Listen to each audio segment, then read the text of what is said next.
I come this week with terrific news. It is possible that the hangover has been cured and that liver damage from years of drinking might be cured. So, if you are an imbiber or no one or an alcoholic, rejoice, possibly. Our guest is NewLimit's co-founder and president, Jacob Kimmel. He is a repeat guest. This episode really is about the cutting edge of longevity technology. NewLimit is one of the most fascinating companies working in this area. Jacob has been on the podcast before. He's our very rare repeat guest, and we have shot a YouTube video at NewLimit's laboratory, which not enough of you have watched, and you should watch.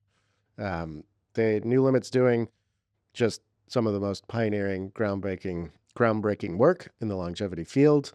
And Jacob is eloquent. He's a genius. He's brilliant. This is why we've had him on again. What the company has seen is that they can get mice drunk and then give them their therapy. And there are old drunk mice that are waking up from their big night out, and then they're running around like young mice who are healthy. And it's incredible. We've got some video to show you in this podcast of these old drunk mice being unfazed by booze. And more importantly, it appears that this therapy is reversing severe liver damage that would have accumulated over time. We must pump the brakes, of course, because this is in mice and not in humans, although NewLimit is going to head toward a clinical trial very shortly, which we talk about in the episode with this new therapy. It's incredibly encouraging, remarkable, really. And Jacob is fascinating to listen to. Please leave us a review or a like wherever you listen to this podcast so more people can know about the end of the hangover and reversing liver damage. I am Ashlee Vance. This is Core Memory. You're going to love this episode. Off we go.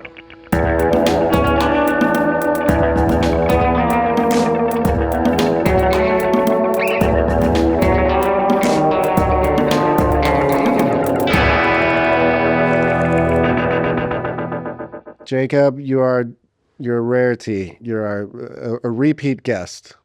Privileged to do so. It is our fortune. I don't know. This will air before our Max Hodak episode airs, I think, but Max is our only other. If I'm second only to Max, all is right with the universe. So we love talking to you. We love watching what NewLimit is doing, which is the purpose of this particular podcast in some ways is there's a newsy angle to some of this that we're going to get to. You guys have, I'm going to tease it. You guys have broken ground on the hangover and on liver function. So many people, you're going to have to stay tuned to figure out exactly what has happened. But I feel like you're giving away the whole game, man. Well, you're just telling them. It's a tease. We'll have to find out what you've done with the hangover. But for people, if you can check out our previous episode. We'll really get into the heart of NewLimit, the history of NewLimit, what you guys are doing. But let's assume not everybody's going to do that. And this is a field, people know the longevity field, but they don't know the specifics of what you guys are doing. You want to take a crack at it instead of me? Just the basic overview? I'll try my best. So we're working on developing medicines for aging, and the technology we're working with is called epigenetic reprogramming, which is way too many syllables for a pretty simple concept. The basic premise is that all the cells in your body have the same DNA code, and each cell actually uses a different set of genes from that DNA code. This is how your eyeball has a different function than your kidney, despite the fact that you have the same genome everywhere. Now, this is controlled by a set of chemical marks on top of your DNA and the proteins your DNA is wrapped around, like string upon a spool. And those chemical marks are called epigenetic marks, and collectively they're known as the epigenome. So basically, you can think of these kind of like the control flow in software. When a user uses an application, not every line of code runs at the same time, in the same way that every cell doesn't express every gene. Rather, it's controlled by these epigenetic marks. Unfortunately, as we get older, these marks get degraded and cells stop using the right genes at the right time. They aren't able to keep you healthy and you become way more susceptible to disease. So what we're working on doing is trying to make medicines that activate very special groups of genes called transcription factors that can actually rewrite these marks back to the way they were when you were young. So the hope is if we find the right group of these transcription factors, we can take any old cell in your body and actually reprogram it so that it acts just like its young self did before, helps keep you healthy longer, or treat diseases that have emerged as you've gotten older. This is this fascinating area of science. People who listen to our show a lot, you'll have to forgive me. We're going to do a little history on this because I just want everyone to be up to speed. So the transcription factors you're talking about, there was a Japanese scientist, Yamanaka, who found these 4 particular transcription factors, these proteins that were very effective at doing exactly what you said. You take an old skin cell off of a mouse, hit it with these 4 proteins, take it back to like this stem cell, blank slate type state. And then we found, wow, okay, maybe you don't have to go all the way back. We can take you a certain way back so that your skin cell is still a skin cell instead of this blank slate, but it's a youthful one. And so he found these 4 proteins. Then there's been this idea, okay, well, he sort of stumbled upon these. Maybe there's other ones, there's other combinations.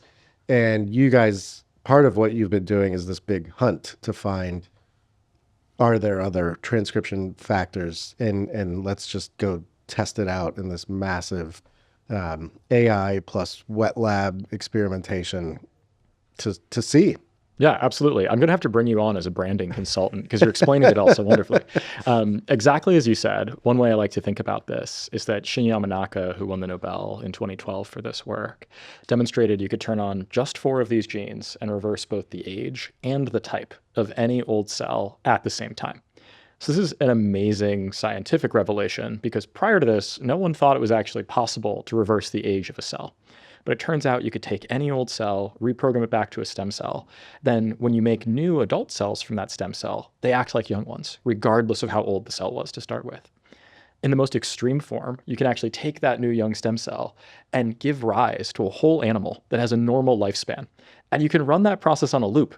So there's actually a group in Japan now who's done this 56 times. They published a new paper. Last time you and I chatted, Ashlee, the latest result was 13 times. Okay. And they kept going. Why? It just keeps working. Why are they keeping? Why do they keep going? Why do they keep going? Because it's amazing. Because you want to demonstrate that there's not as an upper limit based on the epigenome in terms of how many times you can repeat this process. So you're talking about literally you could take a skin cell, take it all the way back, and then grow a whole new animal. Exactly. Take any adult cell, reprogram it back to a young stem cell, and give rise to a whole young animal. And so one thing you can infer from this is that while many things change with age, mutations can accumulate in the DNA, you can get changes in nuclear pore proteins that don't turn over. I by no means would claim the epigenome is the only thing that changes as we age. But it does tell you that epi-reprogramming is sufficient to actually restore youthful function in old cells. So this is a really amazing result we've known about for about a decade now. But the challenge is that what Yamanaka discovered again was you could change cell age at the same time you change cell type. And it turns out therapeutically, that's often not really what you're going for. If I actually turn any of your old cells in your body back into young stem cells, they would form tumors. That would be bad. When you do this in animals, you can actually, unfortunately, cause mortality within 5 days. It can be really severe negative consequences. What you really want to do is just half of that equation. You just want to make the old cells young again. You don't want to change their type. I don't want your liver to turn into a bag of stem cells. I don't want your skin to start getting new stem cell growths. I just want your liver cells to be young liver cells, your skin cells to be young skin cells. And so when we started the company about 4 years ago, it was unknown whether or not you could actually decouple or disentangle these two phenomena. Like we knew how to do it, but it's this fine control that you're talking.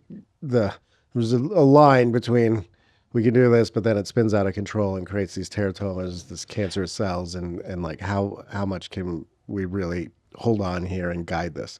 Yeah, exactly. So there were groups of people who had found, hey, we know these Yamanaka factor proteins. He rightfully has an eponymous name upon the factors.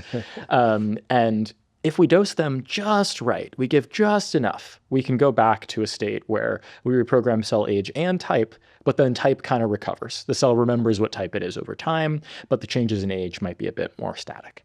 And so folks figured you could do this in a research lab, but it turns out that the doses that one needs to dial in are so narrow, it's very unlikely this would be a therapeutic. To give you a sense of just how narrow these dose windows might be, the difference between a dose that was beneficial and helped make this animal have young tissues that were more functional and the dose that killed the animal in 5 days was less than 2. Okay. So imagine now you have a drug like Tylenol on the shelf, and it's like, take 1 pill, you feel slightly better. Take 2, you die in 5 days. It's like, it's not a very attractive sales pitch. So our hypothesis going in was we could find other groups of these factors, just as you had laid out, that would allow you to actually reprogram a cell's age while leaving its type alone, so that dosing wasn't so much of a concern here. Ideally, we're only moving along that cell age axis. And when we started, this was really just that hypothesis. We didn't have a lot of data that this was possible. And so we built, as you alluded to, technology that's allowed us to test thousands of fold more combinations of these transcription factor genes than, as far as we know, all the other groups in the world combined. And then we've also built AI models that are trained on top of that data that help predict for us what will a new combination of these factors that we've never tested in the real world do, so that every time we're spending budget experimentally, every time we're going to the lab and doing hard experiments, we're guided by all of the data that we've collected before in a very intelligent and quantitative way. Just a few years back, this wouldn't really have been possible, both because running those experiments wasn't actually as scalable as it is now, but 2, because I'm not nearly as clever as our AI systems are today, and I'm much worse at walking up to a whiteboard and trying to write down what the right experiments are to do in which order, and these systems are far superior. So we think those 2 technologies and the interplay between these high-throughput experiments and these modern AI systems have allowed us to find really compelling, what we call payloads, groups of transcription factors that can actually reverse the age of hepatocytes, T cells, and now we have a few that we think might even be working in endothelial cells in a way that no one had demonstrated previously. And so that's really the basis of our therapeutic program. Yeah, it's incredible. And well, maybe I'm fast forwarding, but even when you guys started, I mean, what year was it? It was 2022. It took us until 23 to actually like have a lab, be doing meaningful experiments. Yeah. But then even in just, so you were already making this bet on, like, AI was here and it was doing interesting things, and data mining and all that was already there. But I mean, even just in these last 3 years, we see the rate of progress. So that must have just, I guess you were banking on that happening, but I would assume it seems like AI has really hit coding and biotech first, the hardest. I mean, so this must have been like quite beneficial to you guys. Yeah, absolutely. Again, I don't think we would have been as successful in discovering the prototype medicines, the very early stage therapeutics we have today without these systems. And something that's been really amazing to watch is that our models are built on top of some of the intelligence that's encoded in frontier systems, both in natural language and in the languages of life, really. Models trained on protein sequences and DNA sequences. And when these models improve in performance, we get sort of a free boost. Our models start from a smarter place because the model they're learning on top of actually is more intelligent. And that means that we're able to achieve higher performance as a result. So we get to sort of draft in these nice tailwinds. Every time our friends at the frontier labs make some innovations, we get some free benefits that just emerge for us alongside. What, your models, is it called Ambrosia or your software? Yeah, we have a model we call Ambrosia. One of our scientists, Lucas Sininge, loves Greek mythology. Okay. And so he names a lot of our software after various Greek mythological figures. And Ambrosia is the food of the gods. So, we enjoy that one. And then it has multiple foundation models at its core, or you have a favorite and you're slotting in and out, or? Yeah, we found there's actually benefit to using embeddings from multiple systems. So the way this model works is that we basically want to show the model a group of transcription factors and a starting place from an old cell. Hey, here's an old hepatocyte. Here's the genes this old hepatocyte might use. Now, if I turn these transcription factors on, the way I might with a drug, what will happen to this old cell? Will it look more like a young one? Will it act like a young one? Will it change its cell type in a way that's dangerous that I don't even want to bother with?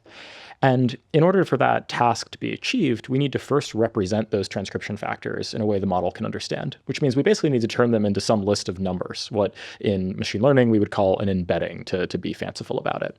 And so we derive these embeddings not only from natural language. We can do things like take a long block of text that's a summary of lots of papers that humans have written about this gene and use a language model to summarize that into a vector. But we also can look at the actual underlying languages of life, the protein sequence of that transcription factor, which wonderfully is known. We've sequenced the human genome. We can then even look at things like the DNA sequences that this transcription factor might bind, because other researchers have figured out where in the genome do these transcription factors tend to scan and eventually lock on, maybe which genes do we think they might be talking to in terms of activating and deactivating. So our model then goes from each of those embeddings, and that's just a starting place. It kind of gives our model a notion of what is a transcription factor to begin with, which are different, which are similar to one another, and then only with the data we've collected in the lab, which is the data where we've actually gone and we've turned on tens of thousands of groups of these transcription factor genes. We've measured what happens in various old cells from different types. We ask our model to go from those embeddings to predict the outcomes we ever actually measured in the lab.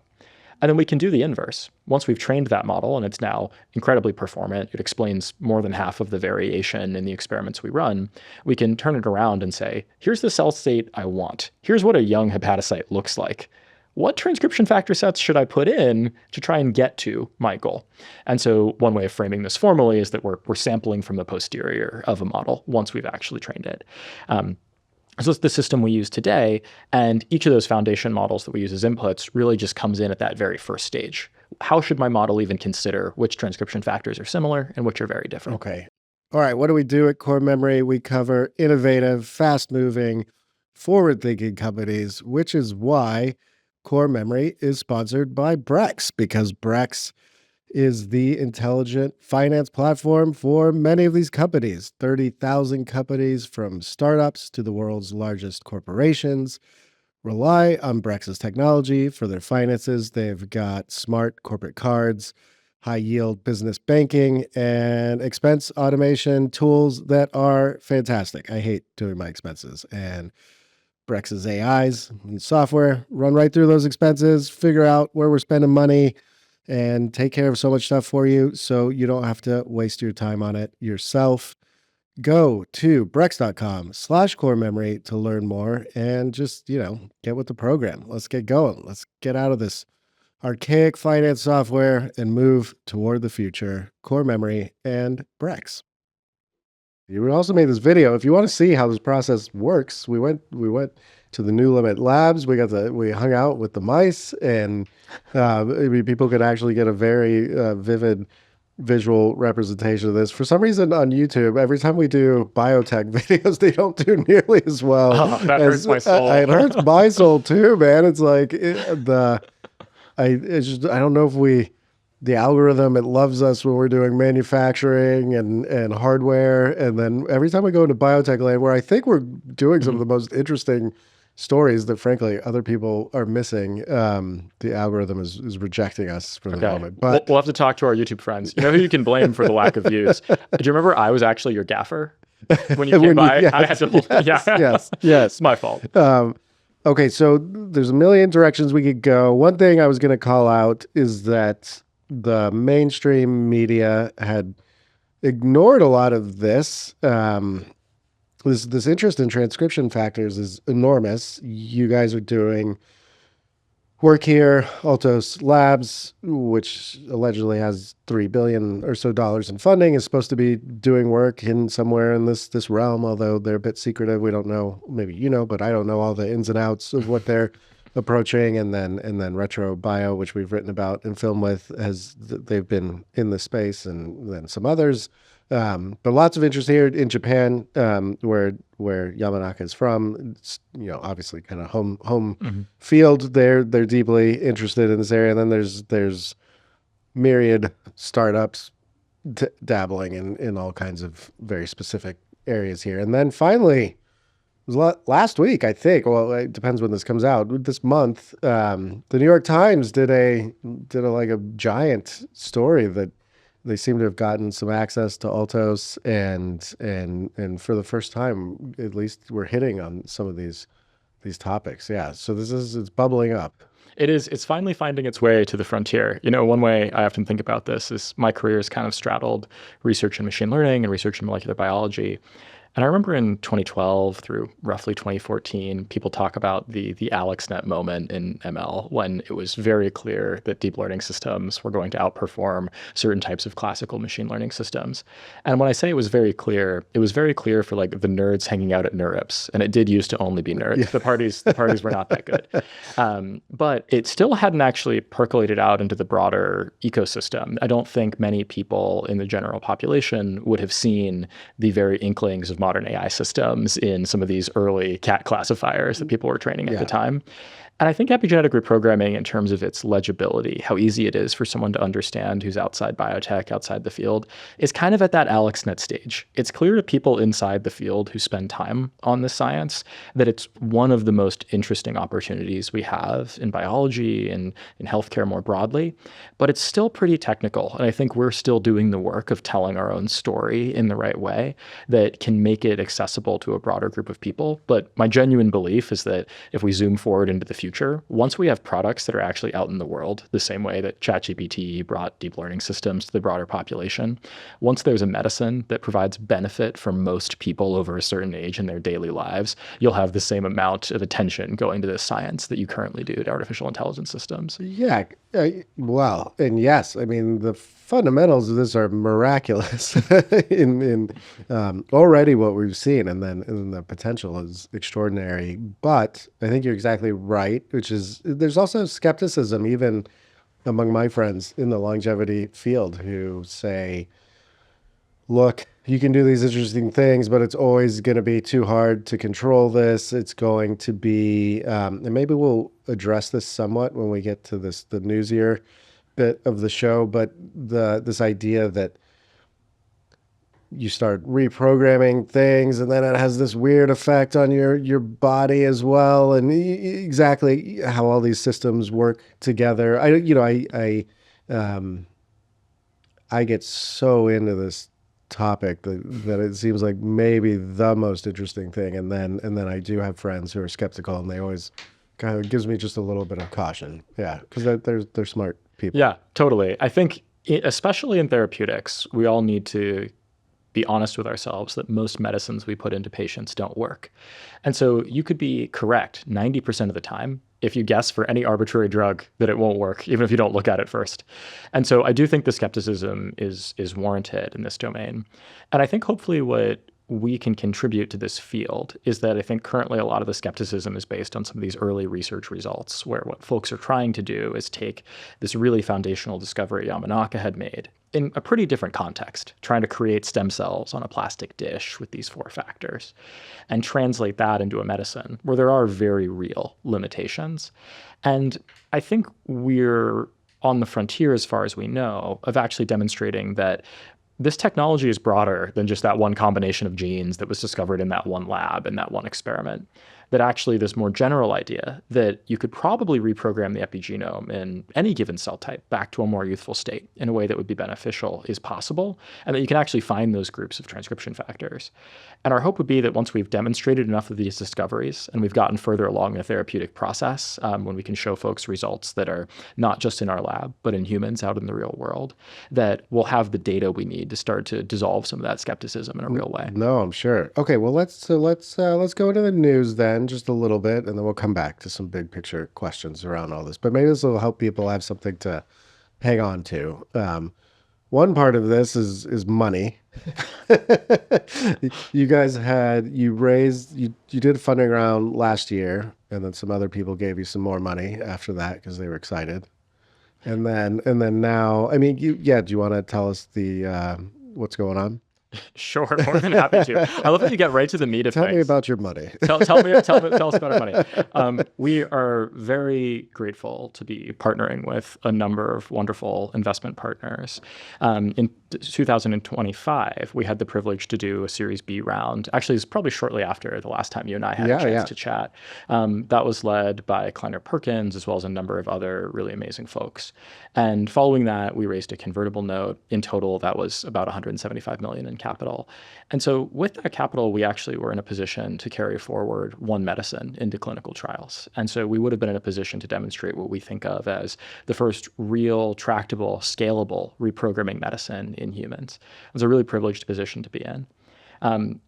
Things were going so well, actually, that initially when we raised that tranche of capital last year, we thought it would still be several years until we were able to get into the clinic. And the results just came much more quickly than we expected. And so we ended up moving up that clinical trial timeline. So our hope is now to actually dose a patient next year, so in 2027. And as a human patient, not mouse patient. Yeah. We dose a lot of mouse patients, but no, these would be human patients. And to our mind, this would be one of the first times we're actually testing this hypothesis of can epigenetic reprogramming provide benefit to very broad groups of people. And alongside some of those new pieces of data, we had the chance then to raise another round of financing. So this is from some really wonderful folks like Founders Fund and Thrive Capital. And that capital actually will allow us not to just go forward with one medicine, which always carries with it some risk, but actually to diversify and carry a portfolio of these products into the clinic so that we can ask the question in a really general way, can this technology provide the benefit for humans that we're hypothesizing? And that won't just be for our first program, which we haven't mentioned, but is really focused on restoring function in the liver. So making old hepatocytes, Greek for liver cells, function the same way young ones do, being resilient to damage, regenerating once the damage has emerged, but also enabling some of our follow-on programs to move forward as well. We have a new program where we're focused on restoring function in the endothelium. So these are cells that line your veins and your arteries. They're really in every single tissue in your body. So the sort of big idea here is if you could restore youthful function in your blood vessels, it might provide benefit in so many places you don't even expect. Everything from restoring function in your kidney to actually preventing cognitive decline and retaining mental acuity later in life. So we'll be able to carry that program forward, as well as another program we have focused on T cells in the immune system to dampen inflammatory disease, and alongside that, start others.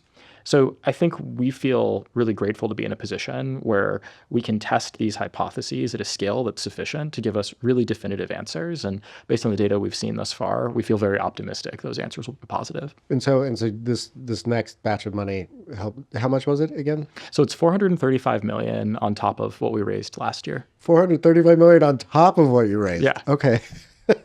All right, you guys are not fucking around. We don't try to.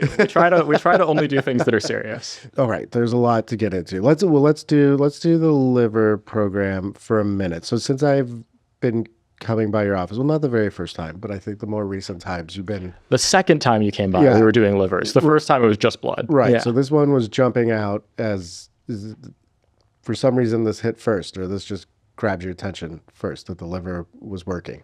Yeah, absolutely. So the program that we've worked on in hepatocytes moved incredibly quickly. Part of the reason being that there are maybe three core challenges you have to solve whenever you develop any drug. The first is you have to figure out what the heck you're trying to do in biology. So often we talk about this as discovering targets, figuring out which genes you want to turn on or which genes you want to turn off. Classically, for most drugs, you're just turning one gene on or off at a time. Which is kind of funny that any of this works at all because the body is incredibly complicated. You have 20,000 genes. How the heck does just turning one gene on or off actually do much? So it's a miracle we have medicines. In our case, when we talk about targets, we talk about combinations of these genes. So we first have to figure out what's the group of those that we want to modify. Then you have to build a molecule that actually performs that action in the body. So let's say we figure out which transcription factors we want to turn on. We now have to figure out how do we actually turn those on in the right cells inside an animal. The final thing you need to do is then develop a clinical study that actually allows you to show this works in humans, this provides benefit. So hepatocytes have this really wonderful property, which is that the second step of that process, which is actually making a medicine, getting the drug into the right cells, has been demonstrated by many other firms. So the way our drugs work is we actually have RNAs, which encode each of these transcription factor proteins. And then those are wrapped in a bubble of fat called a lipid nanoparticle. And that carries these RNAs into the cells, kind of like a Trojan horse. The cells take them up thinking they're energy. Then the RNAs get out into the cytosol and you're off to the races. Your transcription factors get translated and they go to the nucleus and change which genes are active. In the context of hepatocytes, all of the companies that have developed gene editing tools, where they actually deliver gene editors that similarly go into hepatocytes and then translocate to the nucleus and then try and make an edit, they use the exact same delivery technology. So there's already tools on the shelf that have been in humans now for more than a decade that we know are safe, we know are effective, that allow you to go really quickly from a list of transcription factors on a sheet of paper or more aptly in a terminal window on your computer screen, and then turn that into a drug that you can put into an animal. And so that's allowed us to test these hypotheses with actual drug-like molecules really quickly.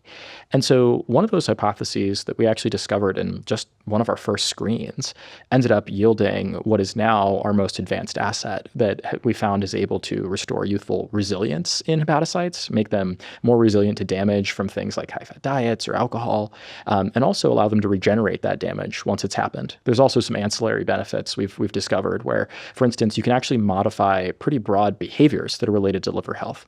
In young animals, when you expose them to a damaging diet like alcohol, they're generally fine. They behave normally like young mice do. They run around, they look for their next adventure. Party on, man. Yeah, party on.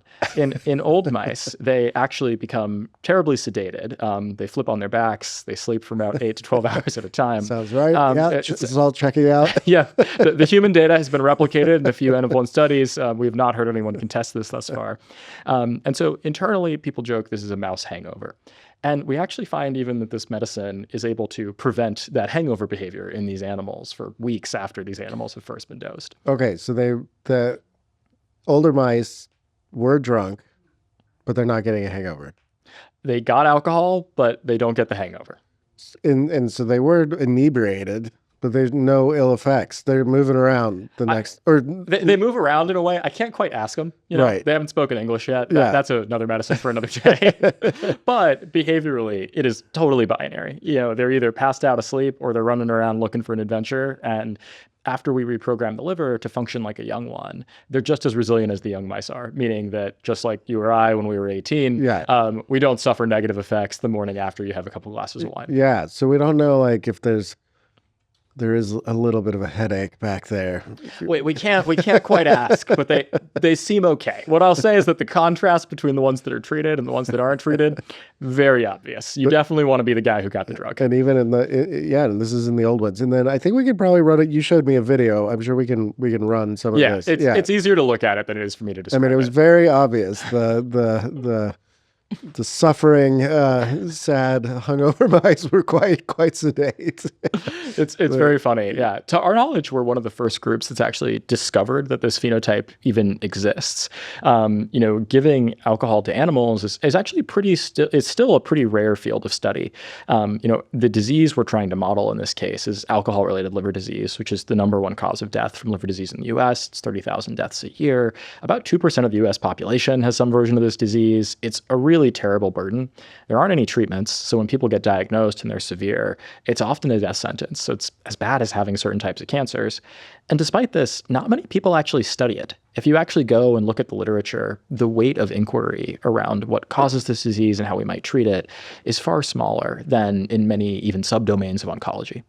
And so one of the model systems people use here is, thankfully quite similar to how this disease manifests in humans. You can give animals alcohol. But as far as we can tell, no one's really done this in old mice before because old mice are expensive. So why would you have done that? And it's kind of a weird thing to try. And so actually, one of our research associates in the lab was the first person to tell me that this even happened. He came up from the mouse room and he told me the old ones are asleep and the young ones are awake. And I was like, what are you talking about? It's not how this works. We go down to the mouse room and it's totally binary. And so as far as we know, we're one of the first groups to actually demonstrate that not only can we rescue this phenotype, but that it even exists, that hangovers actually persist in mice. But to your researcher, it was just blindingly obvious because their behaviors were so stark. It's so different. We didn't need to measure anything. Yeah. It's probably the only time in my career where I've had a phenotype that is so obvious you don't need a machine to measure it, and you don't need to even do any statistics. Yeah. It is just a binary. They're either passed out or they're not. So the big picture is not really to cure the hangover, but it's to restore. I mean, what you're saying is if you've had severe liver damage, you can walk it back. That's exactly the case. And one interesting thing about this medicine. I mean, this is insane, right? I mean, this is a big deal. We would like to think so. Yeah. So I'm glad you're as stoked as I am about this. When I tell people about fixing livers, they're often like, what does my liver do again? So I'm glad you appreciate Well, no, I mean, this. so you're talking, obviously alcoholism is a big problem. And then you're talking about somebody, I haven't heard you say the word cirrhosis yet. I mean, essentially that's what you're talking about, right? So when patients get very severe, then they have cirrhosis. Okay. But actually, a much broader population than you would think has liver disease that hasn't yet progressed to cirrhosis, but nonetheless has negative impacts on their well-being, how they feel, makes them more susceptible to other types of diseases, even cancer. Okay. Having liver diseases, even in mild forms, increases your susceptibility to cancer. So cirrhosis is the most severe patients. But actually, when you think about the broader spectrum of disease, again, it's about 2% of the US population just from alcohol has some liver disease. That's not even accounting for high fat. So there's a lot of folks. It's not even just severe alcoholism that causes it. All right, pod friends, I am here to tell you about Send Cut Send. They are a manufacturing phenomenon. Whether you're working on your own car or you're a giant automotive company, a rocket maker, If you need metal cut, machine, or bent, you're going to Send Cut Send. They'll do it for you right, and they will do it for you fast. Go to sendcutsend.com/core memory for a 15% discount on whatever you're trying to make. We love Send Cut Send. Go visit them today.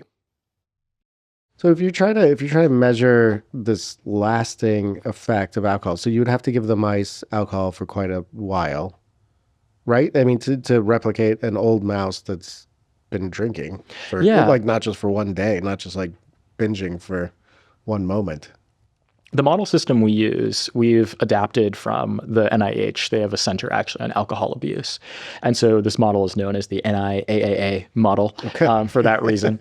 And what they've discovered is that exactly as you allude to, it's not like you just give them one big drink of alcohol and suddenly you have a disease that's reflective of what's happening in humans.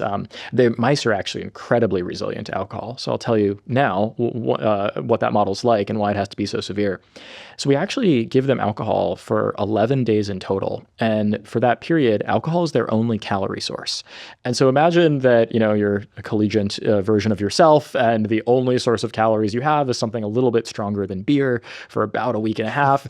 That's roughly the paradigm we run these animals through. And at the end of that, then they get a binge. And that actually introduces the more severe disease that reflects what happens in human patients. So it leads to a lot of damage within the liver. And the hypothesis we have is that a lot of that damage that develops is what leads to some of these sedative behaviors. They're experiencing a lot of tissue trauma in that moment in the older animals. What we find is that the young animals, not only do they not get hangovers, but their livers are really resilient to this alcohol model. You actually can barely measure damage in some of them. They're so resilient. And it's only with age, really, that the hepatocytes lose their ability to be resilient to this sort of injury, and you start to develop much more dramatic trauma as a result of this alcohol exposure. So we can actually take that model and you can then run it on a repeat. So after they've run for 10 days, plus that binge, you then just repeat that over and over. And what you find in that setting is that most old animals will eventually succumb to mortality. And even with just single doses of our prototype medicines, we're able to substantially improve their survival in that setting over the course of multiple months. So it's pretty wild when you think about it. They're getting just a single dose of this medicine, and then months later, they're able to survive substantially better than an animal that was untreated or just got out of control. Okay. And so you've seen such good results. This is going to be the first that you take to a human trial next year. And would this be in a healthy patients, or are you going to look for people? I never quite know exactly how these trials work, or do you find a group that is suffering and see if it works there?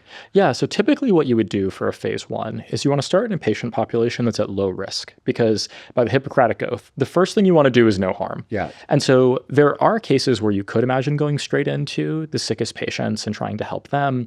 In our case, we think probably the more pragmatic path is to find patients who have some degree of liver disease, but not a very severe form. So you can actually find patients who have just what's called steatotic liver disease. That's a very fancy way of saying they have some fat in their liver.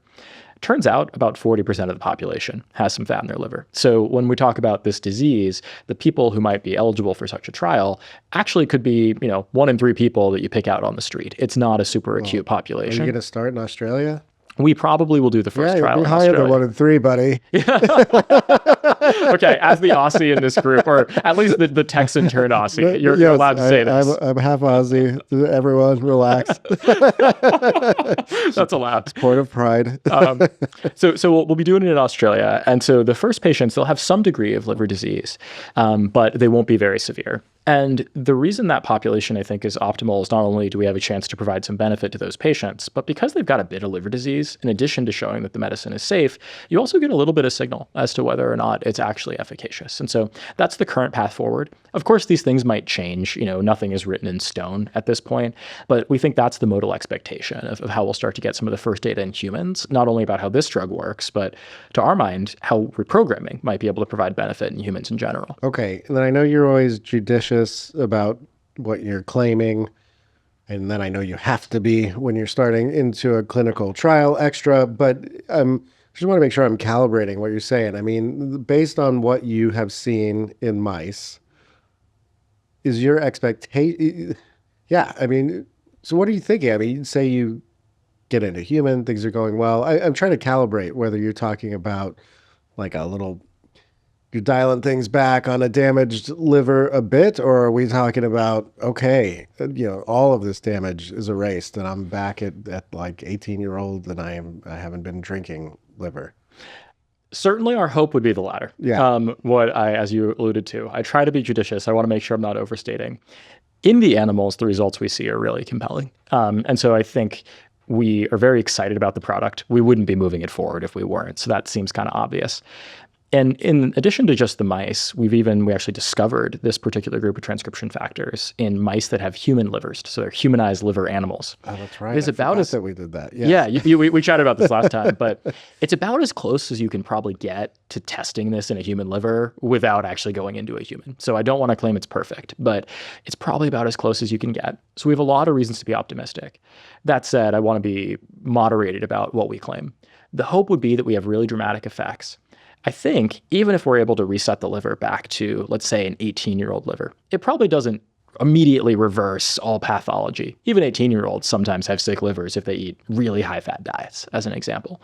But what we do know is that if you develop any sort of liver disease, even just metabolic syndrome, which happens to about half of all people over 60, which is an increase in rates of obesity, diabetes, cardiovascular disease, you're way better off with a young liver than an old one. And so while it may not be a panacea that fixes everything just as one medicine, it could be incredibly broadly applicable if it's efficacious. Yeah. Okay. In the humanized livers, let's do it. Okay, fine. We show this in the video. I mean, this is wild. You do have this human-ish liver in a mouse. Yeah, it's pretty weird. So we've got a guy on our scientific advisory board, Marcus Grompe, who invented these things. So the mice basically they have no immune systems, so you can transplant human cells into them, which is wicked cool that it works at all. And then two, they've got a genetic defect in their own livers. And what this means is that if they're untreated, their livers just start dying. And so you can actually treat this genetic defect with a drug you put in their water. So most of the time, you keep these animals healthy, you give them the drug in their water, but then you can actually just inject them with some human liver cells, and you take the drug away, and because their liver is getting sick, the human cells will land in their liver, and they'll start regenerating. They see damage all around them, just like they would in a human liver, and they say, time to start repairing. They try and regenerate and repair this tissue. So what we do is actually before we build these animals and run through that whole process of regenerating their liver over a period of about 3 months, we are able to also edit some of those human liver cells so they harbor groups of transcription factors. We can then ask, in this setting, which resembles like a real human liver, do any of these groups of TFs make an old liver cell look young? There's a human liver cell. And more importantly, do they make it act young? Does it make this cell regenerate better like a young cell does? And so that was actually some of the first signal that led us to this first product. In one of just our very early screens, we saw, this combination looks really exciting. So we went and we followed up and we did a bunch of follow-on studies. And it turned out that each of the follow-on studies we did only increased our conviction. It's kind of funny to think that we discovered this based on the expression of genes and regeneration in a mouse walking around with no immune system with human liver cells in it. And then we test it in a mouse model. These are just normal mice. And we give them alcohol and it prevents hangovers. Yeah. And I don't think anyone would have drawn the line and suggested that system would be quite as predictive as it has been. But it's been very fruitful for us. In this first human trial, somebody will get a mRNA injection. So what they'll get is a dose of these LNP RNAs. Yeah, exactly. And you get this by an IV. So it's actually a pretty quick infusion. It's what they call a bolus infusion. So rather than being stuck in a chair for like 8 hours, which can happen with some medicines, so it'll be about 20 minutes. Okay. So you'd be in a physician's office, you'd wait about 20 minutes, it would go into your arm, and then you'd go on your merry way. And again, I mean, the greater cause here is reversing this long-term damage. But so if this all works, do you sell like a pen for the hangover? Is there a different version for emergency? This does get to like an actually very interesting piece of science. So I'm gonna take your question, which I can't quite answer as a fiduciary, and like pivot it to something cool.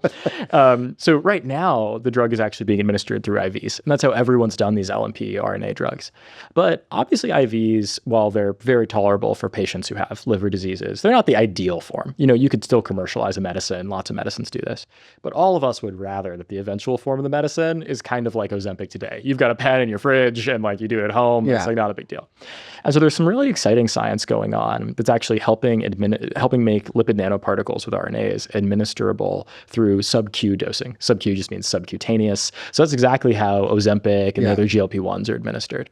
And so now I think because of those medicines, we found that as long as you're providing real tangible benefit in people's lives, they can feel it, they can see it in the mirror, whatever it may be, that's actually a very widely consumable format. Many patients are comfortable with it.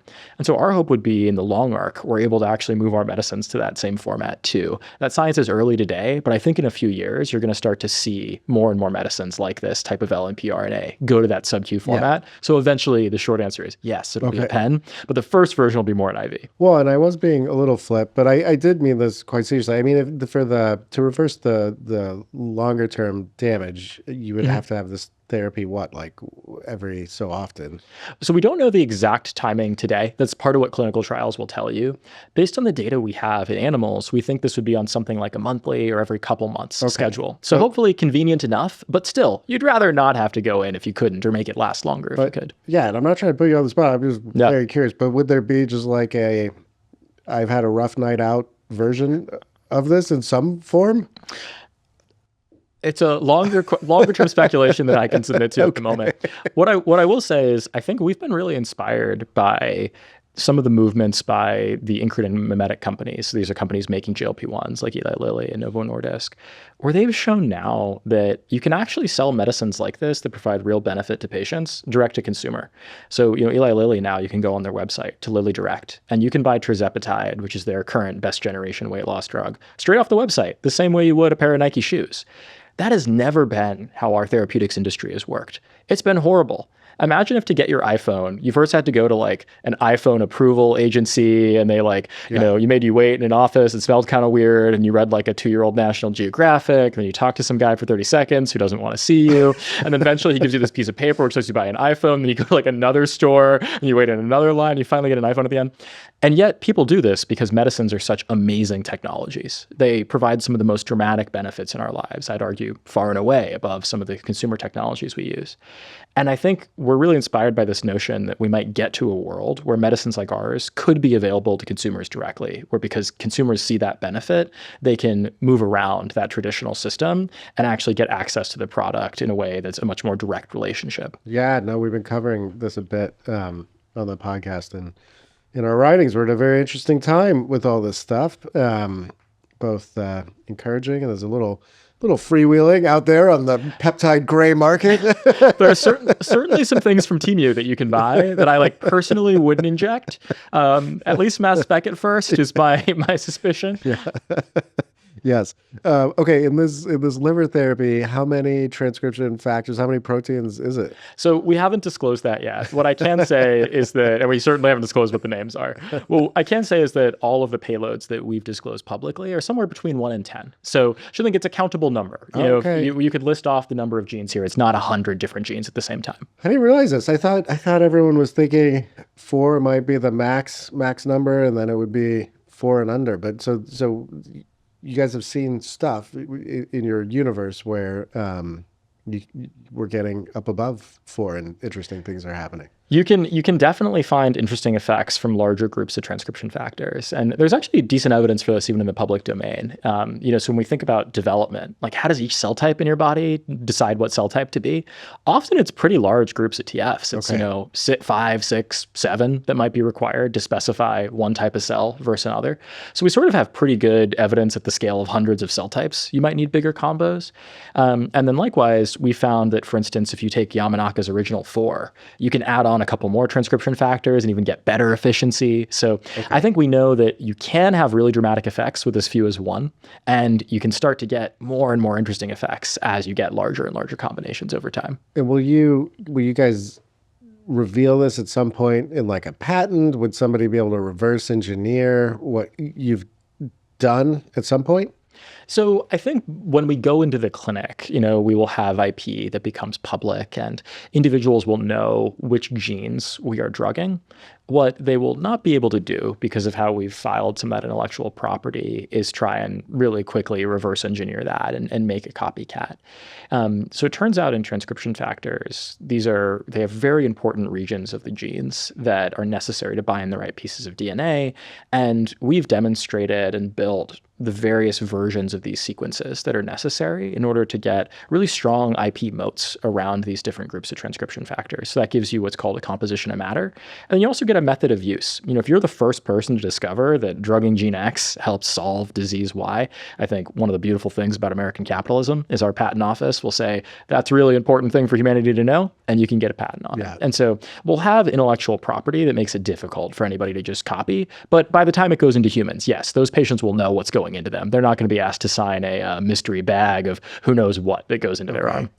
I'm possibly getting out of my depth here, but I know when I talk to my friends working on mRNA therapies that the liver is usually the easiest place to go because it wants to suck all this stuff up, and getting outside of the liver, is the great challenge, where things usually start to fail. Does that lessen how encouraged we should be by your result? Like, if you hit the lowest hanging fruit and then when you start moving out of the liver, you run into the same problems. So you have some smart friends. They're definitely right. The liver is the easiest place to go with these lipid nanoparticles.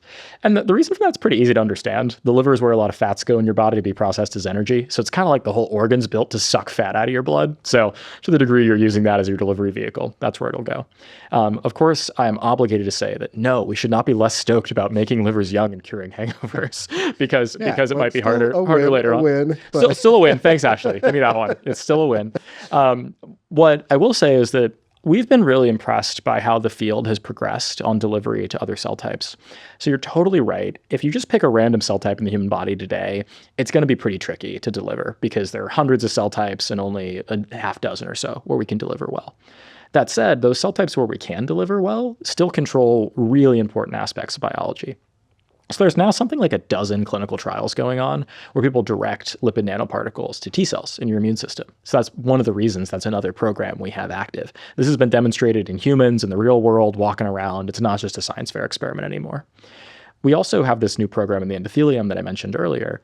One of the nice things about the endothelium is that its whole job is to line the blood vessel. So these cells are right there. When you get an IV and you put these new lipids into the blood, one of the first things they're going to see is endothelial cells. And so we've engineered some tricks that I can't quite disclose all the nature of, but there are ways you can build these particles so they avoid the liver and then go to one of these other target cell types like an endothelial cell. Okay. And something we'll announce publicly soon is that we actually have developed a lipid nanoparticle that allows us to get very meaningful amounts of RNA into endothelial cells in the kidney, where we think we're going to be able to help treat one of the most prevalent diseases, which is chronic kidney disease. Creates huge burden on not just the healthcare system, but the US economy. And then in addition to those products that we're already working on now, I think we send around news every month about another cell type that an academic group has managed to crack using this lipid nanoparticle technology. So as an example, there have been some really exciting results just this month in skeletal muscle, where it looks like you'll be able to get mRNAs into most of the skeletal muscles in your body just for the systemic IV administration. And so I think that train will continue. And as of right now, the delivery folks are still well ahead of us on the team reprogramming, and they've outpaced us in terms of how many cell types they unlocked. So if we get to a place where we're so successful that we've made successful medicines for all the cell types we can get to, I think we'll be in a happy enough place, in a happy position where we can start to develop the delivery tools to unlock the next sets. This is not at all to undermine what you've discussed. I mean, liver, vasculature, kidney, T cells, all enormous important things. Is it slightly discouraging that I don't hear you saying, we've done all this initial work and we're bringing the heart to a more youthful state. We're bringing your lungs, like your massive organs. That this isn't the first things that are lighting up as you guys do your research. Is that discouraging at all? Yeah, I do think one should be discouraged if your hope was we're going to have reprogramming medicines next year in the clinic for every cell type in the body, because unfortunately the delivery tech's just not there yet. Candidly, no one knows what payloads to deliver next year yet. So I think if one wants to take a pessimistic view, that's the way. But I think if we look at this on the scale of a decade, there's actually a lot of reason for optimism. And I feel like, anyone listening, I actually didn't plan it this way, but the cell types you just mentioned are actually some of the others where there's pretty encouraging data. So in the lung, it looks possible. You can actually get into the lung through nebulization. So you can actually use a nebulizer and breathe in lipid nanoparticles and get access to a lot of the epithelia there. And then in the heart, this was actually one of the very first places mRNA was delivered, and it can just be delivered directly by injection. Moderna did a trial here back in, 2013, 2014, showing that this worked. And so I think there's a lot of reason for optimism there. And in each one of these tissues, one other reason to be optimistic is that the endothelium is a really important part of that tissue. And so if we can get to the endothelium, we might start in kidney. That's where we're going to go first because it's such a big problem. But if you find payloads that work in the endothelium and you're pretty good at getting into one tissue in the endothelium, then it's going to be easier to get into the endothelial cells of another tissue than it would be some totally de novo cell type. So our ambition would be something like, if you're able to restore function in the endothelium in the kidney, then potentially could you take that same payload and actually send it to the blood-brain barrier and actually help prevent cognitive decline, preserve mental acuity later in life? That might not be what people's first guess is at how you preserve cognitive function, because people might immediately assume you need delivery to neurons. Mm-hmm. But I think people underrate the fact that there are some of these cell types which are common across tissues, where if you can unlock them, potentially you see benefits in a lot of places you wouldn't expect. Yeah. So when you guys, I hadn't thought about this before. So when you guys first started out and you're doing this grand survey and you want to go to places where you think you can be effective first. So you were, in addition to trying to find these transcription factor combinations that were new, you were already looking out to delivery mechanisms and using that as something of a guide of, well, we know we can get to the liver. Let's go see if there's something interesting there. Or do you just in my head, I pictured you set the AI to work and you want it to go, you're just doing the whole body. And it's like, oh, if the heart lights up first and the AI is kind of hitting on something interesting there, that's where we go. And it just, now as you're explaining things, I was running through my head of, oh, okay, well, you'd be limited even if you found something. So maybe you just start where, like, have you guys already seen that there's promising transcription factor combinations for these other parts of our body, but you're just not chasing that because you don't think we can get there yet? We have not done tons of experiments in lots of other cell types in human. So I can't say like, oh, we have the combo for cell type X. We just don't have delivery for it. But you're alluding to exactly the process we walked through when we chose which cell types to work on, which was, if I can trivialize it down to just three things. One, does delivery work? If I discover the right combination, can I actually make a drug? If the answer is no, then it's just kind of a science experiment at that point. Maybe you'd be able to engineer delivery down the line, but you don't want to have to bet on that. You want to start in a place where you feel really confident. Step two, and this will sound shocking, but it's actually quite difficult to establish, is if I made that old cell young, just that one type of old cell in the human body, would it actually provide a lot of benefit? This might sound like the answer should be obvious. Like, of course it would provide benefit. Every cell type should be younger.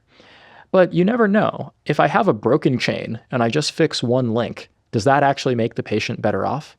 So the second thing we look for is, do we have really good evidence that if we could just make that one cell type younger, patients would actually benefit a lot?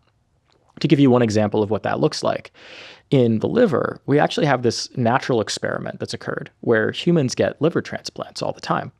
And sometimes you get a transplant from a young donor, sometimes you get one from an older donor. And it turns out that getting a transplant from a younger donor means you're way better off than if you got one from a younger donor. Your probability of survival is higher. And in some studies, actually your probability of a number of other diseases that might manifest, like diabetes downstream, is lower as well if you got a young liver. So we've got this kind of nice experiment where these patients are older and just the liver is younger, and that seems to do great stuff. And so that can give us conviction. And then the third piece is exactly what you alluded to, which is really our core technology. If we've decided we want to go after cell type X, can we actually find the right transcription factors? Do we have a way of running the screens? Do the AI systems, are they able to reason through the reprogramming space? And so all three of those things have to be true in order for us to pursue a cell type. And that's kind of how we ended up on liver, endothelium, and then T cells in the immune system where we started. And it's the same process we run through as we think about what should be fourth, what should be fifth. Okay. In my notes, and now they're fuzzy because it's been a while since we chatted, but I mean, you've talked in the past that you've found 36, I think, potential things that could restore function. Am I making this up, or number's bigger now? It's big? Yeah. So what? Okay, what does that mean? That means because we've talked about kind of like 4 more specific cases. So, but you have seen other hopeful stuff, and it's just a matter of testing that out, or I mean, why not? I mean, I know it costs money and time, but why not make all the drugs? Why not chase them all? Yeah. Yeah, it's great. So we are going to chase many. We're going to underwrite a number of programs into the clinic, but each of those payloads that we're describing, so we now have dozens where we've shown we can make an old cell act like a young one after reprogramming. Take some function that gets worse as these cells get older. For a liver cell, that might be it's less regenerative. For a T cell, that might be secretes too many inflammatory cytokines that are aberrant and give you inflammatory diseases. For an endothelial cell, it might be that it's less resilient to damage in the body. And we can actually fix some of those functions that have been lost just by reprogramming. So again, we have dozens of payloads that pass that goal. But then you need to actually take those payloads and turn those into a prototype medicine. It's one thing to show it using what we'd call a tool molecule, some way of turning these genes on that gives us a hint at what might happen if we made a drug. Making the drug itself can be more complicated. In endothelial cells and T cells, this is a little trickier, and in hepatocytes, it's pretty straightforward. And then you actually need to go and run all of the preclinical experiments. So put in all the animal models. And if the payload really makes an old cell younger, what we'd expect is that all of the functions that decline with age should actually improve. If we're actually making a cell younger, then everything that gets worse should get better. That seems straightforward. And so running that full battery of tests actually takes quite a long time, costs a decent amount of money. And so we can't do it for every single promising payload we have. And so what you end up with is what in drug discovery is very canonically called a funnel. You have some number of things you're excited about, and at every stage you have to make some decisions about how many of those do you pursue at the next more rigorous tranche of experimentation. Okay. Based on what you've seen with the mice and your liver therapy, would you take it if you were allowed to? I may have been quoted as saying, if I had to take the medicine for us to progress, I would do it today. Yeah. Okay. So meaning I haven't. Just to be clear, I have not. You feel it's safe? It's safe. It seems in the toxicology studies we've run thus far, it seems very safe. Yeah. I think I would. How do I get in the trial, man? Do you have an Aussie passport? I do. I do. Can I just use that but stay here? I think the FDA would have a thing or two to say about it. I mean, so does it mean, not that we would, actively encourage a life of binge drinking, but I mean, are we heading to a world where it sounds like that might not be? Is there a moral hazard here that we have to worry about? Well, no. I just mean, it sounds pretty good for people who might have been enjoying themselves for 2 or 3 decades and worrying about the consequences of that. That would certainly be our hope. And I think one of the things we're really excited about is that because not only does it prevent new damage from happening, but it helps the liver fix damage that's already occurred. This could be something that benefits both people like us who are already healthy, stay healthy longer, but also help patients who have maybe already been through some of that disease journey and help dial them back to a healthier state. And when we think about sort of the moral hazard question, it does come up, and I do think we have to take it seriously.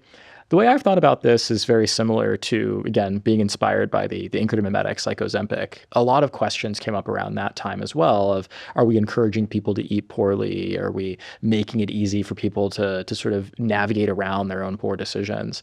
I always felt that those questions were really motivated from kind of a foolish place. I think if we take on an abundance mindset, we want to create technologies that give people as many options as possible and the opportunity to recover from as many decisions they may or may not have made along the way as possible.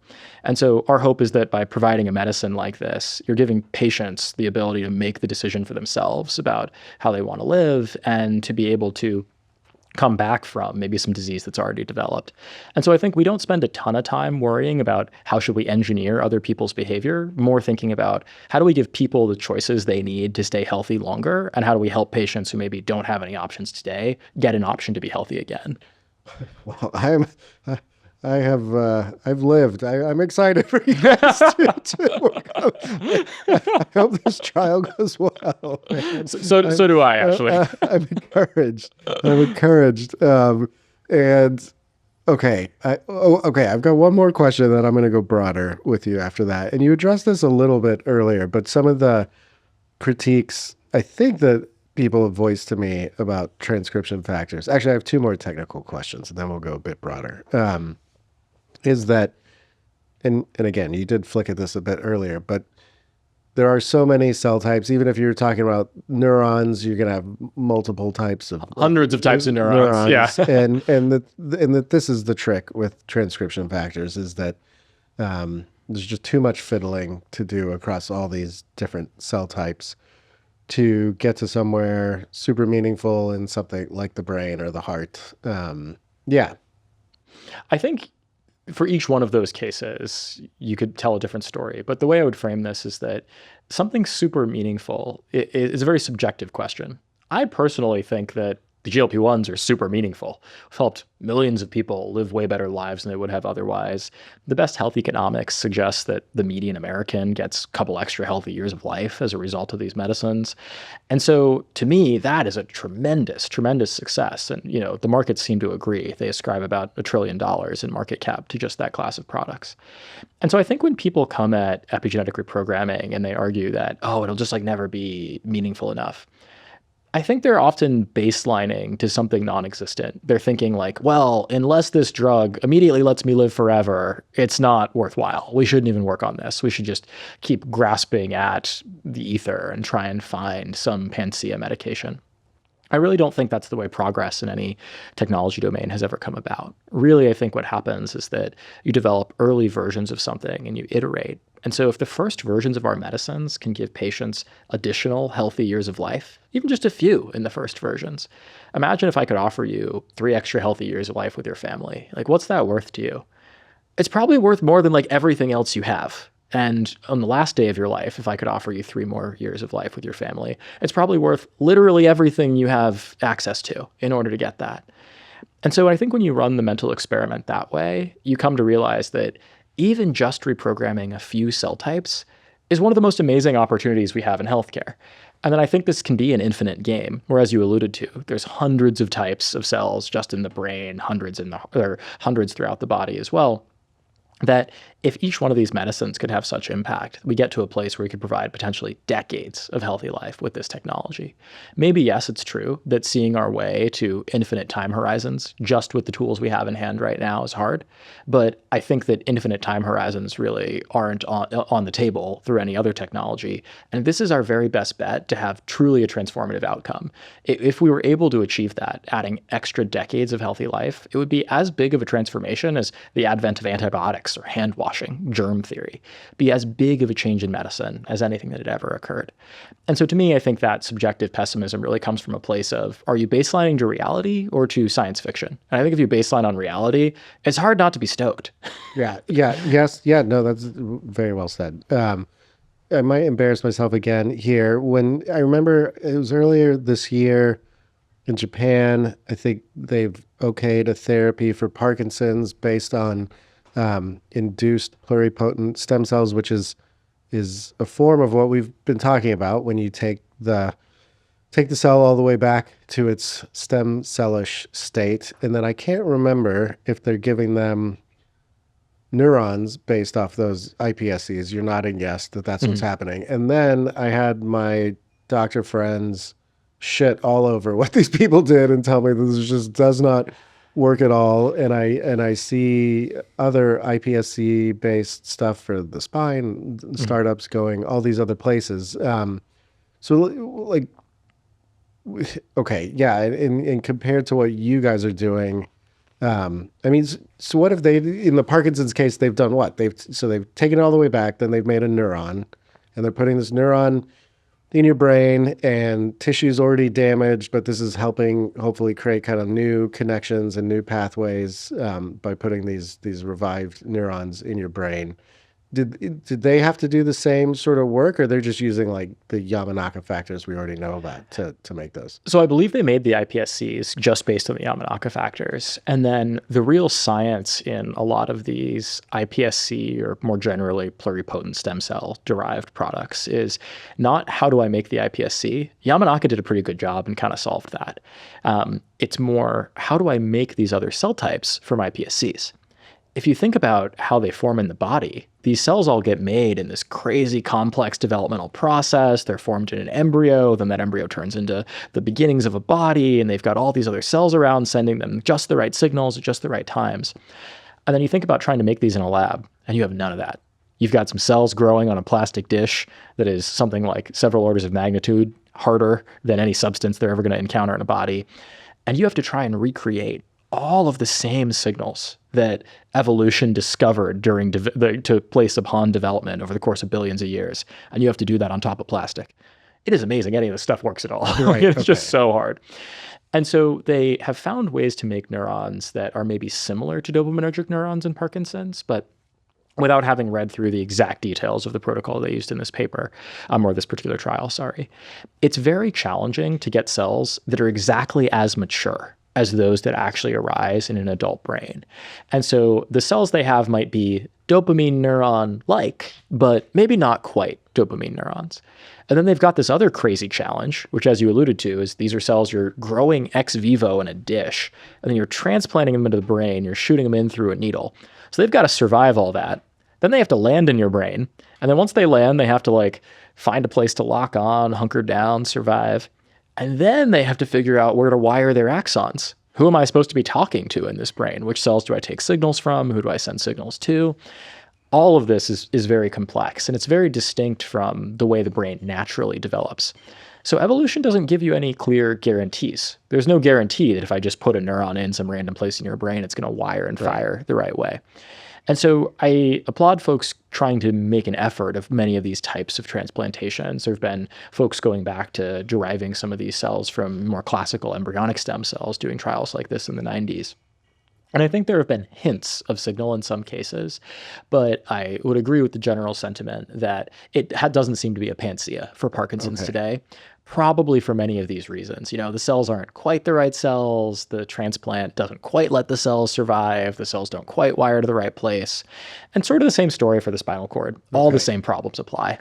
So we have one group of companies that are using this technology based on Yamanaka's discovery to take the cells back and then lab grow certain specific types of cells, be it a neuron or a heart cell or a lung cell. And then we have this other class of companies that are doing this experimentation around new types of transcription factors and new ways to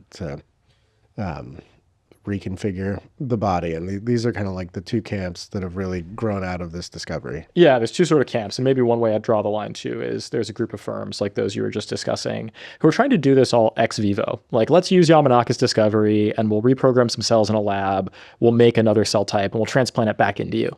Sometimes if you're in the aging community, which is a fairly small niche, they talk about this as replacement. Rather than trying to fix the body, let me just like make new parts and swap them out like a car. For all the reasons we were just discussing, I think it's an attractive idea, but it's hard, not totally trivial.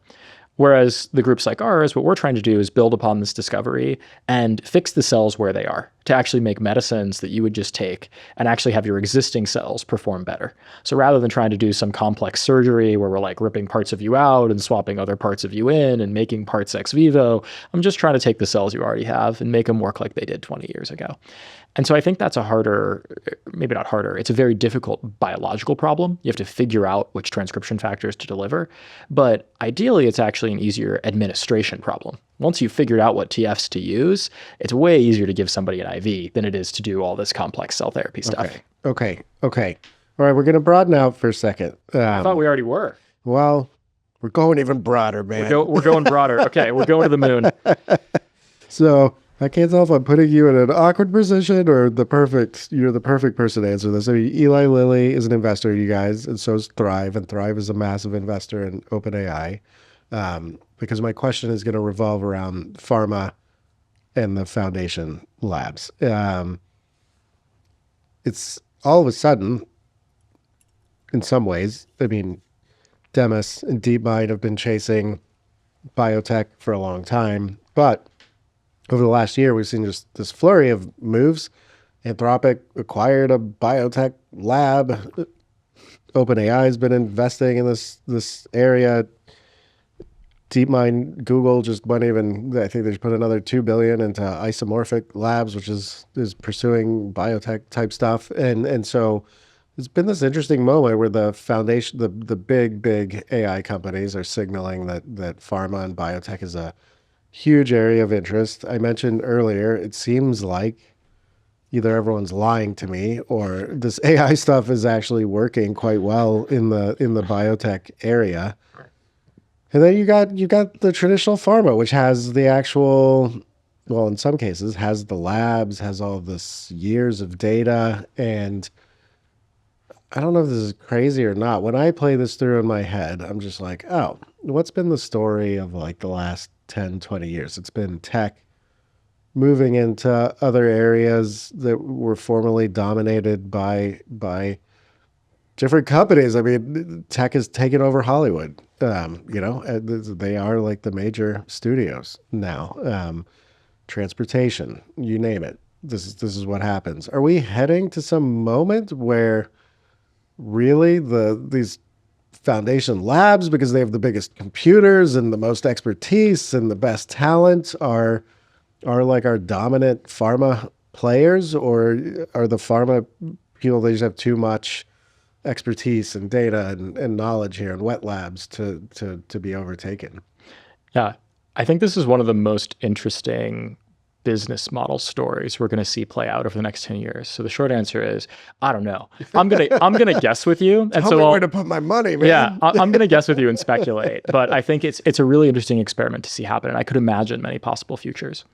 The possible future I think is most likely is maybe the one informed by history.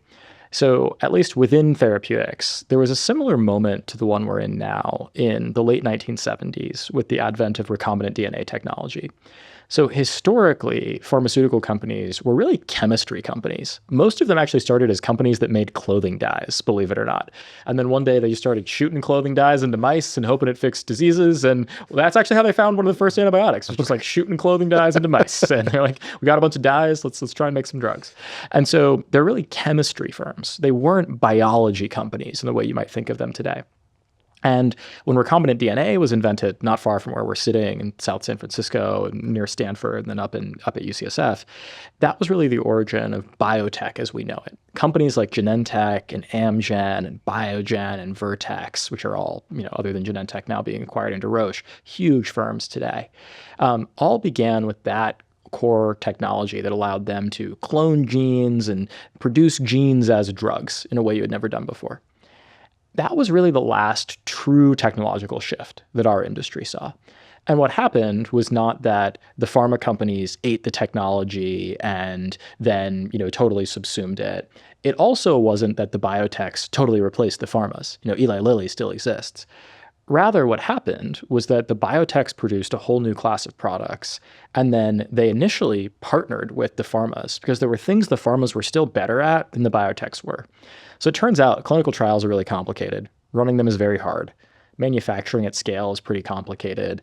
And then distribution is also hard. Running around to all the physicians' offices and all the payers in the United States and making sure everyone's got a pen with the drug name on it and they remember what to prescribe. This is probably one of the most complex go-to-market motions in all of the economy, and the pharmaceutical firms are masters of it. And so at least in the early days, all of those functions at, like, say, a Genentech were totally orthogonal from learning how to splice genes. And so they actually partnered with Eli Lilly on their first products. And I imagine we're going to see something similar if you use that story as a template. I really do think artificial intelligence in biopharma is the first revolution we've seen since recombinant DNA of the same scale. It's the first technology disruption on the same order of magnitude. And I think what we're going to see is some of these firms that are developing models that help us design molecules, partner with pharmas to develop those molecules and make medicines that just couldn't have existed before. Some medicines maybe could have existed before, but they'll make them way faster, way cheaper along the way. And then I think maybe what is unique relative to the recombinant DNA revolution is these AI systems can actually provide benefit across the stack in drug discovery. Not only can they help you find the right targets to work on, can they help you make the molecules faster, cheaper, or in ways you couldn't have achieved previously, but they can also help you with the downstream aspects of clinical trials. Which patients should I enroll? How should I process a lot of the logistical and operational challenges downstream? And so I think you'll start to see those initial partnerships around individual medicines, and then you'll also see these lateral partnerships maybe between large labs and large pharmas, where they actually take the pharma's core expertise and expedite it using some of these AI systems. But what I don't think will happen, what I think is plausible but not likely, is that we see OpenAI, the drug company, overtaking Eli Lilly. I think it's much more likely that these groups work together and that you end up with a new category of companies which are really AI native, they're therapeutics firms, which take on the mantle of the Genentechs, the Amgens, the Vertexes of old, in the same way that that epoch gave rise to a whole class of companies. I think this one will as well. And those will be firms that exist at the intersection of medicines and AI and the application of those tools. See what you're saying. All that makes sense. I also see a company like Google that does take these big swings. I mean, if you look at Waymo and all the money it's taken to put into that, if you were to try to invent some new mechanism here and to reach people directly, and I know they acquired YouTube, but you look at the scale of what they brought to bear there. I could see these tech companies are so deep-pocketed and then tend to move faster and be willing to take losses for a while on things. I mean, it's not implausible that they could barge in here. I think to your point, yeah, it's definitely not implausible. This could happen. I think maybe another way of framing this from history is to ask, why hasn't this already happened? Arguably, AI has not actually made money for anyone yet.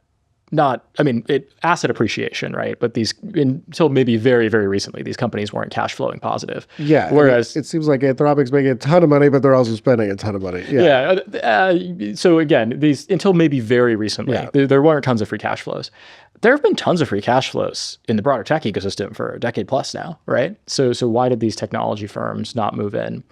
I don't think it's that they weren't willing to make the bet or spend the money. What I would argue is that they didn't have some core competitive advantage relative to the pharmas or the existing biotechs. Yeah. And so the question this time would be, is AI different? Does having expertise at the base model layer give you an ability to outcompete a traditional biotech or a pharma? And does your lack of expertise in the downstream aspects of drug development get compensated for by that upstream technology? Right, but doesn't Demis winning a Nobel Prize signal something has changed? I do think it's telling that the way ISO got built was they built a dedicated company at the intersection of artificial intelligence and therapeutics, and that they're actually building their own drugs and building their own pipeline. So Alphabet might be unique here in that they do have this sort of holding structure where they're building a separate company to do it. But based on the sociological structures and what it takes to bring those types of expertise together, I do think what you'll see is the rise of these new groups of companies that actually go and build types of medicines that couldn't have existed prior to AI systems. What I don't think will happen will just be that it'll be like the first party product of the labs. Okay. So maybe down the line, could I imagine like a biotech that is 50-50 partnered with Anthropic and a large pharma and they do a JV together? Yeah, I can totally see that. Does OpenAI just subsume all of pharma and start inventing medicines and selling them first party itself? Again, plausible, as you said, but I think it's the far less likely path. I think there's really nice complementarity between the skill sets of these firms today, where these AI systems can be really compelling for developing and creating new types of medicines. And as of right now, the downstream clinical development portions have maybe seen less innovation from these AI systems. That will probably change over time, but there's a whole bunch of operational and logistical expertise that I don't think is just intelligence limited. There's a lot of tacit knowledge there. The models aren't going to overcome tomorrow. And so you'll actually have complementarity between these actors. And I think all the people working on both sides of that equation are really darn smart, and they'll see that. And the sum of the parts will be greater than just either one trying to subsume the whole. Okay. Eli Lilly, their market cap is around $960 billion. I assume, I don't follow it super close. I assume a lot of we've got retatrutide coming. It looks like it might get approved by the end of this year or next year, I believe. And I would guess some of that is baked in. Yeah. It's not my area of expertise, but it seems quite miraculous even compared to the GLP-1s. The trials look really good. Really good. Yeah. Do you, is there, in my understanding, is that there's lots of interesting peptides in these pipelines. It feels like we're in an era of, I mean, I kind of want to use the word miraculous. I mean, you know, something's changed. I mean, the arrival of GLP-1s is incredibly powerful. It's affecting many, many lives. It seems like we have other stuff that people are even more encouraged about. Is there some scenario like 5 years from now where Eli Lilly, I think AI is still, it's obviously getting so much better, but is the health story like actually the world's biggest story in 5 years? And we were kind of, not that we were sleeping on it, but AI was distracting us from the bigger thing that was actually happening. I would like to argue they could be co-equal. I think it would be hard to say that it's larger than the advent of the first intelligent entities that are non-human. It's just like, it's really hard to beat creating aliens, you know?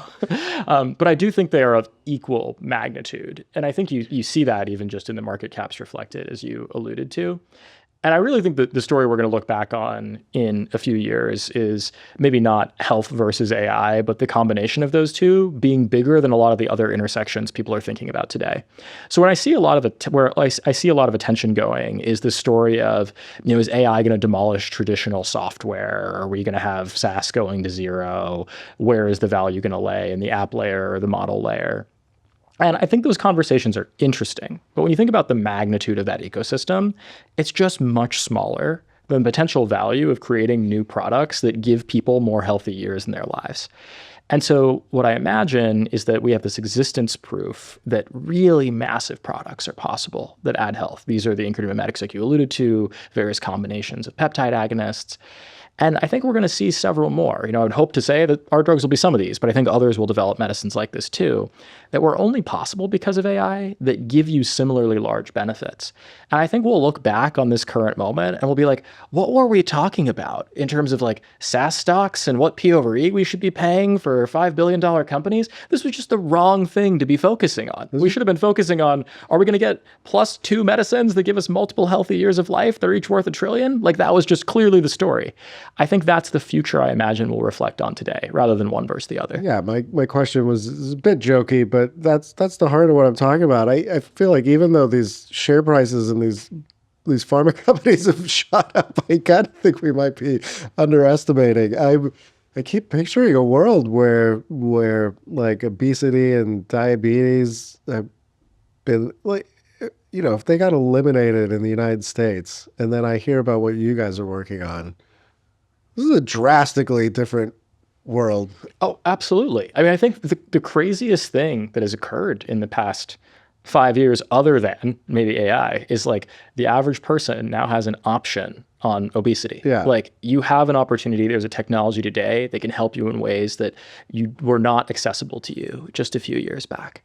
And I think we're drastically underrating the second and third order effects of that sort of change. Like, isn't the medical system it's gonna be a shock, man. I mean, it's like, well, we kind of needed these people to be unhealthy to, you know. And then I heard somebody told me like the food companies are trying to like out engineer the pharma and make food so like calorie dense. They're putting and protein attractive. Yeah. But it's like, I was like, oh God, man, Jesus. It's like people aren't eating enough. Now we have to trick them even harder into eating more. I mean, that sounds awful, but I do think you point out like the healthcare system. I don't think we've totally baked in what things will look like in even just 10 years if this trend continues. You know, healthcare is something like 15% of US GDP. Yeah. Only about 10%, a little less of that is therapeutics. It's mostly services, operations, diagnostic tests are like maybe 7%. So it's mostly administration and care of existing conditions.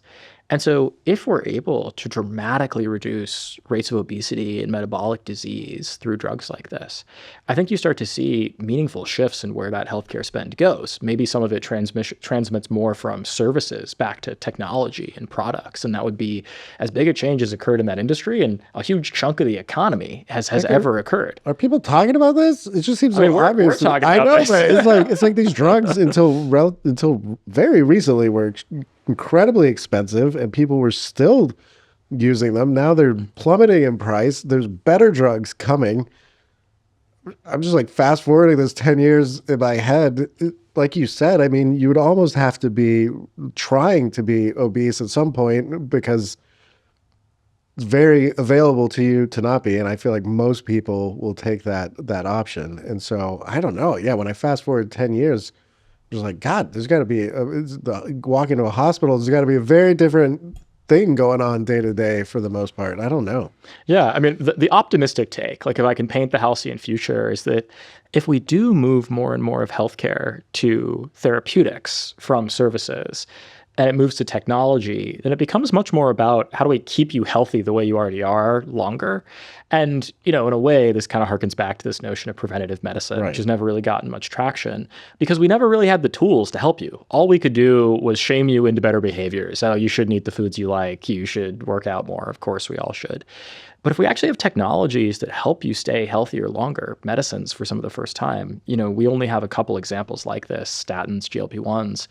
If you had a whole palette of those tools, then I think the way we experience healthcare shifts a lot. It's not something that you're only exposed to when you're already really sick and you have no decision-making authority, because by the time you're really sick, you just kind of have to do what the doctor tells you. You're not in a position to argue with it. You're not in a position to make selections for yourself.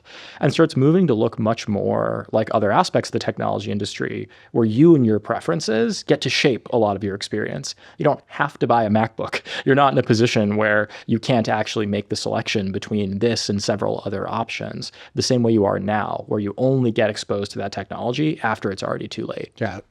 When I went to your office the last time, and maybe it's different now, you had robots pipetting and stuff like that, but you guys so you're running all these compounds. We just did a story on Medra, which I know you're familiar with. I mean, so it's robots doing wet lab experiments. It's my understanding this happens in China all the time. They have these huge experiment centers to do these things. Yeah, like why do you guys not have? Are you shaming me on lack of No, many more robots? No, I'm trying. So to bro, why don't you have more robots? Is well, the question. it's part of the earlier discussion of like who's doing what in this big pie, and it's kind of like you're searching for therapies. I guess we have what does CRO stand for? It's Contract Research Organization. right. So CROs are doing these experiments for people running these tests, and then we got the pharma, we got the AI. I'm trying to figure out if somebody is super vertically integrated across all these things, or if all this stays a little bit divided. Mm-hmm. Yeah, so I'd say we're quite vertically integrated by the standards of a biotech in that we don't use many contract research organizations. Almost every experiment or piece of data we've had a chance to chat about right here was generated in our labs. We have our animal facility right above our experimental lab that you've been in. Whereas by contrast, I think the trend, even just 10 years ago, was more virtualization. Biotechs were trying to really just be a wrapper layer on top of a bunch of CROs. A friend of mine likes to joke that, in the same way that people used to pejoritize certain types of AI app layer companies as ChatGPT wrappers, biotech for 20 years was like a Wuxi wrapper at some point, Wuxi being a large Chinese CRO. And so in terms of how things are verticalizing, I do think we do still have a division between drug developers and then tool producers. And so the folks who make the best robotic systems are not therapeutics companies. I do think that's one layer deeper of vertical integration than anyone has right now. There are probably only a few companies in the world who can both build a product and build the robot to make the product. Tesla is one good example of that, but they have to get to a much larger scale than most of the therapeutics firms. And so what we try and do is take access many of the best tools in the industry, the robots you saw, working with folks like Medra and Illumina who do DNA sequencing, so that we don't have to invent quite every step, but then we put all of it in the same place and we can vertically integrate from there. To the question, I will try and answer, bro, why don't you have more robots? What I will say is... The robot shamed you. Well, yeah, it's okay. It's okay. One of the reasons, this is one of my hot takes. I think industrial robotics in biology have actually been a pretty big disappointment. What I mean by industrial robotics is the classic way we've tried to automate experiments is by like hard coding what the robot does. Move on the x-axis by y inches, move up on the z-axis by some other number of inches. And unfortunately, it turns out that most protocols in biology are, one, somewhat heterogeneous. Things change a little bit. It's not exactly the same every single time. And making those modifications is something that's difficult to do on the fly. And then two, the vast majority of all of our experimental scientific knowledge was developed over the past 200 years, assuming that whoever was executing the experiment had the dexterity of human hands and the perception of human eyeballs and the reasoning capacity that's integrated in there. And so we've tried to re-engineer all the protocols onto these old industrial robots. And it just turns out that every single protocol you port over is really burdensome. It's really slow. And so unless you're doing a protocol basically day in, day out, 24/7, it doesn't make a ton of sense actually to try and put it on the industrial robot. You'll spend more time getting it to work than you will actually deriving benefit from the system. So where I'm actually pretty bullish on the future is that while many people like to make fun of humanoids as like not the ideal form factor for every task, and people like to say, oh, you're just trying to ape Isaac Asimov and iRobot, I actually think in the context of molecular biology, there's a very strong first principles case for why you want maybe not an exact humanoid with 2 legs, but something like a humanoid-like form factor. You could either port every protocol to an industrial robot, which is a semi-infinite task that runs in ON time, or you can solve the O1 task of making one robot that has human dexterity and human perception. Then you just get to use all the protocols you already have. Yeah. And so such robot does not exist today. I'm really hoping Michelle at Medra builds one for me or somebody else. I'll take robots from anybody. If you've got a robot that has these properties, let me know. We like Michelle. Yeah. Michelle will get there first. I feel confident. But as of right now, that doesn't exist. And so what that means is that unless you're doing one thing basically over and over and over again, which we do a bit of, but we have far more complex and heterogeneous protocols too, it's just hard to get to the risk benefit making a lot of sense. Okay. You did okay on energy? I'm good. We can keep going forever, man. All right. I'll do a couple more for you. I guess this is a big one, and then everyone knows this is where I go on my podcast is the how fucked are we compared to China? Oh, okay. We can riff on this one for a while. Yeah. I mean, you're doing your clinical trial in Australia. This is never-ending comedy for me. Every American company has to do the clinical trials in Australia simply because they have some like paperwork advantage over us. And I think we seem to be like possibly addressing this slowly but surely. And then clearly can do bigger scale, cheaper trials of all sorts in China if you're able to. And then like we were just talking about, as far as the industrial end of biotech, I guess I hadn't fully appreciated how far China seems to be ahead on that already. It just seems a little bleak. It seems like we're heading into this fantastic era of all the things we talked about where AI and biotech are combining, and the US actually happens to be the scientific leader in both of those fields, but that the do the work end of this is elsewhere. That seems like a massive fucking problem to me. I do agree with you that it is a problem. I think there's reasons for optimism, but to restate the problem, as of right now, it is much more difficult to do an initial first-in-human trial in the US than it is in some overseas geos. We can talk about exactly why that is. Once you've got a trial started, it's often much faster for that trial to complete if you do it in China. It actually takes longer to start. This is kind of a misconception people have, that they're just like fast and loose with regulations. And for most drugs, that's not true. But they do have a much larger population. There are more people in Shanghai than in the entire continent of Australia. And so if you're trying to find patients to enroll in your trial, you're much better off being in Shanghai. And so that means you're able to finish the trial more rapidly. And then finally, once you've actually developed that medicine, you have to manufacture it. And we've actually lost a lot of the manufacturing capacity in the US that we used to have. It's moved over to lower cost geos, like China, like India. But that means that it's also more difficult to vertically integrate and produce, especially some of these more complex medicines like we make, where we're making RNAs wrapped in LNPs. There's just very few places in the US that can still do all this, especially very few places that can do it in one roof. And so that's the case for pessimism. The other case for pessimism on this is that a decent fraction of... We're going to be the optimistic case. Oh, no. We've got one more. These are like some of like the hard sort of constraints. There was a business model in US biotech for a long time, which was basically building a company around a single type of drug. You would like in-license some intellectual property. This was usually happening in Boston or the environs. And then you would develop your company basically around this asset, the asset being the drug. And you would run trials, and then eventually you'd sell that company to a larger pharma. And it turns out that firms in all nations can read the same patents. You can find them on patents.google.com. This is not a secret. And that people work really hard and are very smart in all nations of the world, especially China. And their ecosystem is able to actually outcompete that model of biotech on a lower cost basis than the traditional Boston ecosystem, which I'll use as a metonym here, has been able to thus far. And so on just a dollar for dollar basis, it's really hard to build a business that way in the US anymore. Okay, now optimism. I'm crying. So problems, clinical trial timelines, and starting up your first in human.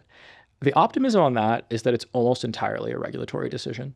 There's not like something in the water in the US that makes it harder to do trials. It's not like we like don't have enough people. It's just the paperwork is set up in a different way. Yeah, I kept asking people why Australia. They just make it simpler. It's not even just simple. It's in a way it's simpler than just make it simpler. It's like even more straightforward. In the US, we have a very centralized system. So every single first-in-human trial goes to the FDA in Bethesda, Maryland. They have to review everything. It takes a while. They're really overburdened. They don't have enough people to review everything. So I really empathize with the regulator there. And it also means that you end up with kind of a homogeneity of thinking around what parts of the trial do we focus on. The Australian system basically says, let's decentralize it. So individual academic hospitals and clinical trial centers can approve protocols based on their institutional review committee. They have what's called an HRAC, a Human Rights and Ethics Committee. I'm probably getting that right. And then the central drug regulator, their equivalent of the FDA, is called the TGA in Australia. And they act as a final check, but they really defer a lot to each one of these hospital systems. And the notion is that we're better off with each one of these really premier institutions being able to make their own decisions. You know, each one of them is a responsible actor, and have them provide a diversity of different types of services, get different expertise and different types of trials, and then TGA acts as a final check and makes sure they're not doing anything crazy. And because that means that you then have a diversity of people to review, and these organizations are all competing with one another because they all want to be the best place to do a trial in Australia, you get natural market dynamics where people are trying to do better than their neighbor and trying to be the number one site. The great thing about this regulatory problem is that Australia has kind of already done the experiment for us. They've been running the system for a decade. It's great. Terrible things don't happen every day. And so I think we have a blueprint that we could copy and paste over to the US in large part and actually dramatically reduce our time and burden to first-in-human trials. Why don't we do that? I think in any institution, when you've set something up the way that it has been, it's hard to make change. And I don't want to claim to be the sociologist to understand exactly why FDA hasn't made changes. But I do think there have been really encouraging signs recently, like very recently in the past few months. FDA has discussed that they might want to adopt some of the aspects of something like the Australian system in the US, making first-in-human especially easier. Because the more of this industry we can keep in the US, the better. It's one of the very few industries we still lead in. And even just the trials themselves are a pretty big economic component. I mean, the reason Australia made this so easy is they wanted to help develop the industry there. I don't think we should just take that lying down in the US and totally lose it. So there's reason for optimism in that one. It's paperwork. We can change paperwork. Yeah. In fact, somebody else already has the right paperwork. Maybe we just copy that. Yeah. And the relying on wild type Australians is a problem, right? I mean, they're quite similar. Well, the challenge to your point is they're quite similar. Some of them are Texan. I don't know. You never know how different they are. Part of the challenge in Australia, and this alludes to the benefit China has of just having a larger population, there just aren't enough Australians. Yeah. I really wish there were more of them. They should have settled all that desert. You guys should have terraformed at some point. I don't know why you didn't. But there aren't enough Australians. It's bleak out there. The beautiful thing about that is, well, the U.S. has a lot of people. Yeah. And so if we're able to get to a competitive clinical trial regulatory regime, we're not quite as large as China. We don't have quite as dense in terms of our cities, but we still have the world's leading academic medical centers. I think we can be quite competitive. And so many of the large pharmas, even if they do initial trials overseas, they come back to the US for the phase 2 and the phase 3. And I think the reason for optimism is we still have a lot of advantages there. Our healthcare system is still second to none in the world. And so that is a huge crown jewel that we need to continue to exploit, not leave for granted. On manufacturing, reason for optimism is that we invented a lot of this technology. Ashlee is the guy who goes around and like factories is like giving me some looks. On manufacturing, this is a solvable problem. Like we know how to do this. A lot of these technologies were invented in the US, in South San Francisco, where I go to work every day. There's a sign that says birthplace of biotech. In the same way that you and I are currently sitting in Silicon Valley.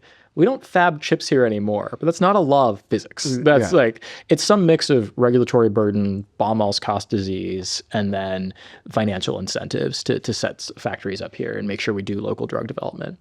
But I think there's a strong case to be made that this is an area where policy interventions can be very successful. I think there are even national security reasons. You probably want biomanufacturing in the US. Yeah. If there is another pandemic, do we want to be in the position to make sure we can make our own vaccines here and not have to ship them internationally? Probably. Probably that's a better world. And so the optimistic cases, that's again, maybe paperwork plus some picks and shovels, but we have picks and shovels. What about the supply chain? I mean, aren't all the reagents made in China and it's so many problems? A lot of the reagents, so this is an interesting one actually. In terms of the long catalog of SKUs, a lot of reagents are made in China, sure. But I do think for most manufacturing, when you get down to the layer of a single type of drug, the SKU list you need is actually not that big. And so if one were to say, I would like to make sure we have the capacity to manufacture X doses of Y types of drugs in the US, I think one would be able to construct a supply chain that was pretty resilient. I don't think that's a lost cause quite yet. Okay. So a little bit of reason for optimism, some places more than others on each of those three. And then the final piece of this was, well, the biotech industry in the US has had a lot of these like asset first companies or asset centric companies, and we're losing out to China in that game. I would argue that's never been where the US really built the majority of the biotech industry. Where we have been best is in innovating and creating new types of medicines that couldn't be created before.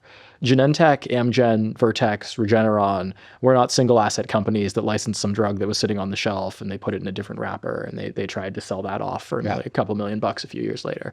These were firms that invented fundamentally new ways to treat disease. And I do think the US still leads in that. That might not be true forever, and I don't think we should rest on our laurels. And a really important part of this is making sure that our federal biosciences funding is efficient and maintained at reasonable levels. One way of zooming out on this is to ask, why did the US have the premier biotech industry in the first place? As much as we would like to believe it as Americans, it's not because we're just like smarter. It's not like Americans are smarter than other people. It's that we had the crown jewel of bioscience funding. So we had the best universities, talent from all over the world wanted to come here. And we had the basic science that was the substrate for all of the foundational companies in this industry. And that is still true today. And I think as long as we are diligent about preserving that research enterprise, the Vannevar Bush's endless frontier, and we recognize that we need to maintain that, I think we can still be the most innovative place for medicines, even if one sector of this industry, which is really some of these relatively similar or iterative molecules, goes overseas over time. So the most important pieces can stay here. So those are my reasons for pessimism and optimism. I will leave it as an exercise to the reader to render how F do you think we are in your terms? Well, I think you're right on all this. It's a matter of will and organization, and I remain skeptical on some of that. But it's not like it couldn't. What's your answer to this question on the how after we scale? Where do you come out? Pretty bad. I mean, I just 5 is like totally like we got to bail and go to Mars, and 1 is like everything's. I just don't know biotech as well as I think I know some of these other fields, but I don't know. If you listen to the show a lot, I apologize if I'm repeating myself, but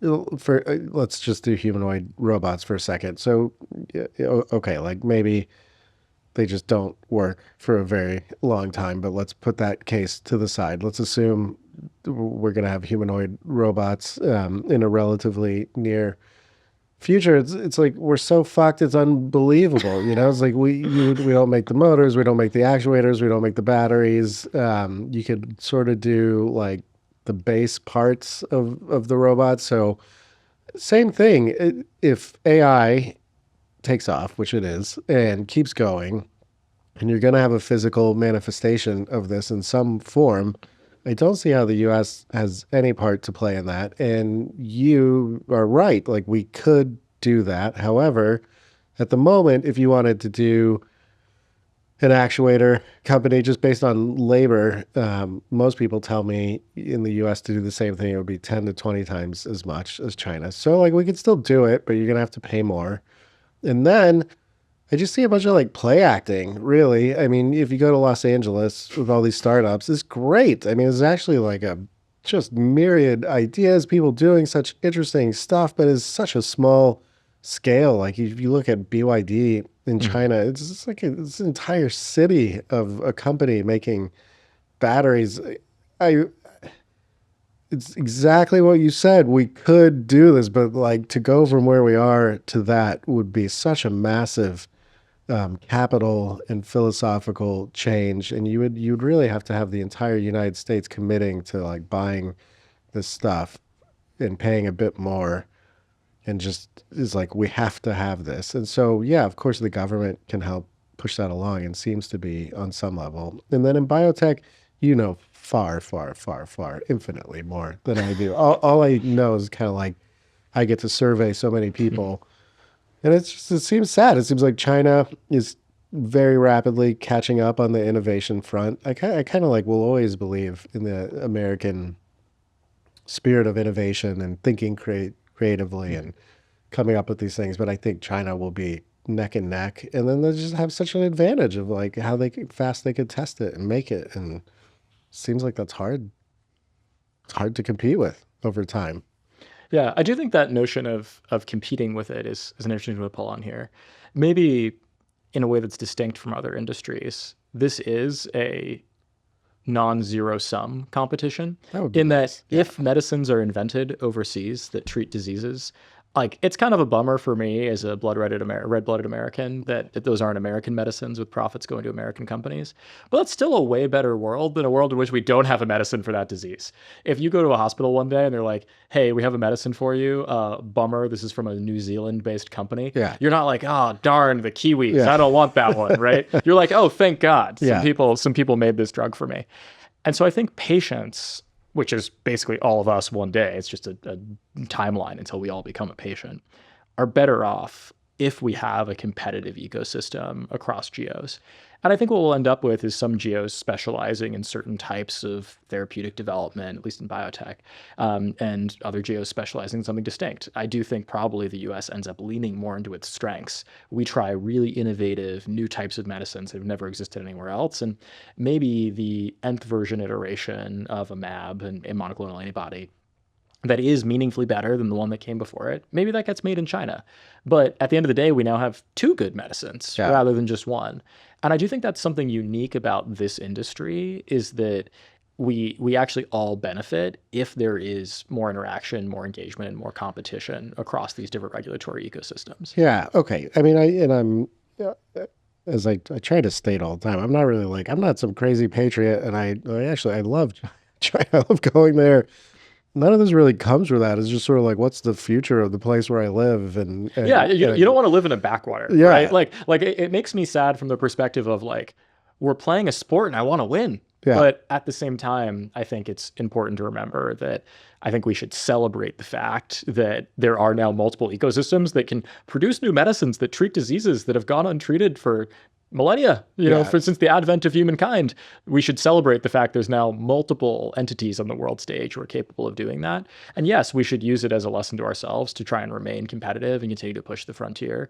But I think on net, you zoom way out and you're just like orbiting Earth and you're asking, are things going better or worse? And it's like, now they're curing diseases in two places. I think net better. That part I like. I mean, and this is just like my way too idealistic dreams is, yeah, I mean, you look at the U.S. versus the Soviets. It created this competition, obviously in areas like space and things like that. We're like pushing each other to greater heights, but in so many areas, the Soviet system just couldn't keep up with what the U.S. system was doing, and just immensely smart population kind of fell by the wayside from the um, system that it was operating in. It would be way nicer, yeah, if the U.S. and China if we could have these powers, all building together towards something for once, instead of having this like opposing dynamic. I mean, maybe you can argue the competition is what helps drive stuff better, but yeah, it does seem like there could be a cool world, especially in this moment of biotech where maybe amazing things are really happening and we're just cranking them out together. And but we'll see. I like this optimistic ending. I have one last question for Go you. for it. I'm sorry. This is the ending of that one. You always impress me on so many levels. No, I mean, you're brilliant. Far too kind. You're brilliant, man. But you know both biotech and AI so well. And I've run across a couple of these companies now doing the biological neurons, doing AI. Like neurons for inference, like neural computing, organic computing. What is it? Biological computing, I think, is one that just came out. And I actually have one of their dishes up there. They had all the rat neurons in this I don't know, a well, and we're running a model on it, and they weren't doing text, they were doing video, and it was like outflanking a NVIDIA GPU on predicting frames. And this one model, I thought of it as like rat GPT, and it seemed really cool. And then you could, like intellectually, it seems like, oh yeah, I mean, the brain is so much more efficient and clearly is doing something our LLMs aren't, because I'm sitting here in this chair and not in a giant fucking data center, to talk. So something decent. Please pay no attention to the cables moving into my back. Something decent is happening, and I'm sure we could benefit from that. I was just curious if you'd looked at this and if you were encouraged by it's early days, but what you'd been seeing. Yeah. I haven't looked at this company in particular. I'm generally aware of this line of research. And the funny thing is, it's a lot older than you would think. There's this guy named Tom DeMars, I believe I'm pronouncing his name correctly. He was at the University of Florida in the aughts, the tens. I don't know if he's still there. And you can find these old press articles, I know, because I actually read them as a kid. And funny enough, one of your other friends, Max Hodak, read the same articles as me. Now, the difference between Max and I, and why he's your first repeat guest, is I said, that's really cool. And Max said, I'm going to build the same thing in my house. That's right. He did at Duke at his dorm room. Yeah. So Tom DeMars had built this system where he could grow neurons on an electron microarray. And then he was actually able to use them to keep a plane held constant in Microsoft Flight Simulator, which is actually a very accurate flight simulator of what it's like to fly a plane. Like pilots use it to practice landings at certain runways and things. And so I think we've known for a while there are both relatively simple training loops you can run on biological substrates, and of course we have the sort of top-down evidence the brain is a very efficient hardware system for running lots of compute. So I think it's really cool. I think it's an early stage area of research. I lean a little more on the skeptical side. I've had a number of people pitch me on the notion of like something 3 years, we're going to replace Blackwell GPUs with neurons. I think probably the number of years between replacing Blackwell GPUs and neurons in today is greater than 3, potentially much greater than 3. Yeah. And I think these systems, what they've demonstrated thus far is the ability to perform pretty finite tasks in a way where they're maybe more akin to an FPGA in the most favorable framing of it. I don't think they're even that advanced. And so I think we're still going to end up with the vast majority of the intelligence systems that are being rendered right now running on general purpose accelerated compute, things like the TPU or the GPU. I think we're quite far from like using neurons to actually run those systems, but I'm glad that people are pulling at these early lines of research, because we do have the existence proof in our own brains that lower power compute is possible. And that's not essential for the largest AGI systems that might emerge in the future. But for edge compute, I think that's really interesting. If you're ever going to run the most frontier system on your cell phone or your laptop, we're going to need to work on that power efficiency problem. And even if we don't use neurons to do that compute, can we learn some lesson about how the hardware should be structured from that system? I don't know. But because I don't know, it's a question worth asking. Yeah. We should go dig. So, and this company was using actual rat neurons. They did have like iPSC grown rat neurons, but they were telling me the actual, for some reason, they lean more towards the actual. Do you know why that would be at all? I can speculate wildly, so just put a grain of salt on this. I think it actually goes back probably to something we described earlier, which is that making an adult cell type from an iPSC in a dish is really hard. We know the iPSC can make every adult cell type because you can clone a mouse based on one. And if you run development from an embryo and a uterus through pregnancy and eventually through postnatal development, it all works. So it's like not a cell problem. The iPSC is fine. But trying to provide all those cues in a dish is really hard. And so if they made an iPSC-derived neuron, but it's like not really a neuron, it's kind of like a neuron in quotes or like a neuron with two tildes, squiggly signs on the sides. It's a neuron-like thing. Then potentially it's less functional than a real just primary neuron you can isolate from a cortex. They're explaining to me that they can like create this model and then emulate it in software so we don't have to like harvest millions of rats. But this is what I pictured the entire time was how bleak this gets. It's like even worse than the Matrix where you're just like harvesting neurons in order to run compute. Like you see what we do to get the GPUs. I was like, God, imagine if the fucking rats were better, man. Good Lord. It's just like all of Wyoming would be dedicated to like breeding rats, you know? It's like, God, we will pay for our sins. That would truly be wild. There actually was a therapy that some folks were working on where the plan was to grow it in rats. And then like for each patient, you would have like 50 rats they isolated the therapy from. Yeah. They were going to make humanized cells, similar to how we make human livers. They would grow cells inside rat livers and then isolate them all. And so the plan was like, you'd have your own sets of cages of rats and you'd isolate your drug from it. It didn't get into humans, but I had similar thoughts of like, if there's someone watching, this might be something they disagree with. I mean, I would 100% want to go film all of this, but I'm fascinated by extremes. So, Jacob, thank you so much. I never really know how to end these shows. I guess people can go to the NewLimit website and see all the wonderful things you do. Please do. You can see some news about the company. And if you know anyone who is a scientist or engineer looking for an important problem to work on, we're always hiring. So please get in touch. Oh, there you go. We found something. We found a plug. All right, man. You're obviously one of my favorite people to talk to. Thank you for being so generous with your time. And thank you for coming to the studio. Thank you. Really appreciate it. The Core Memory Podcast is hosted by me, Ashlee Vance, or Kylie Robinson, or both of us together.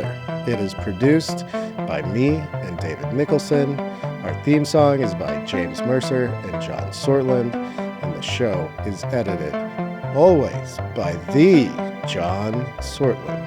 Thank you so much to Brex and Send Cut Send for all your support, and thank you most of all to everybody for listening or watching. We love you. Please leave us a like, a review, a subscribe, all those tremendous things.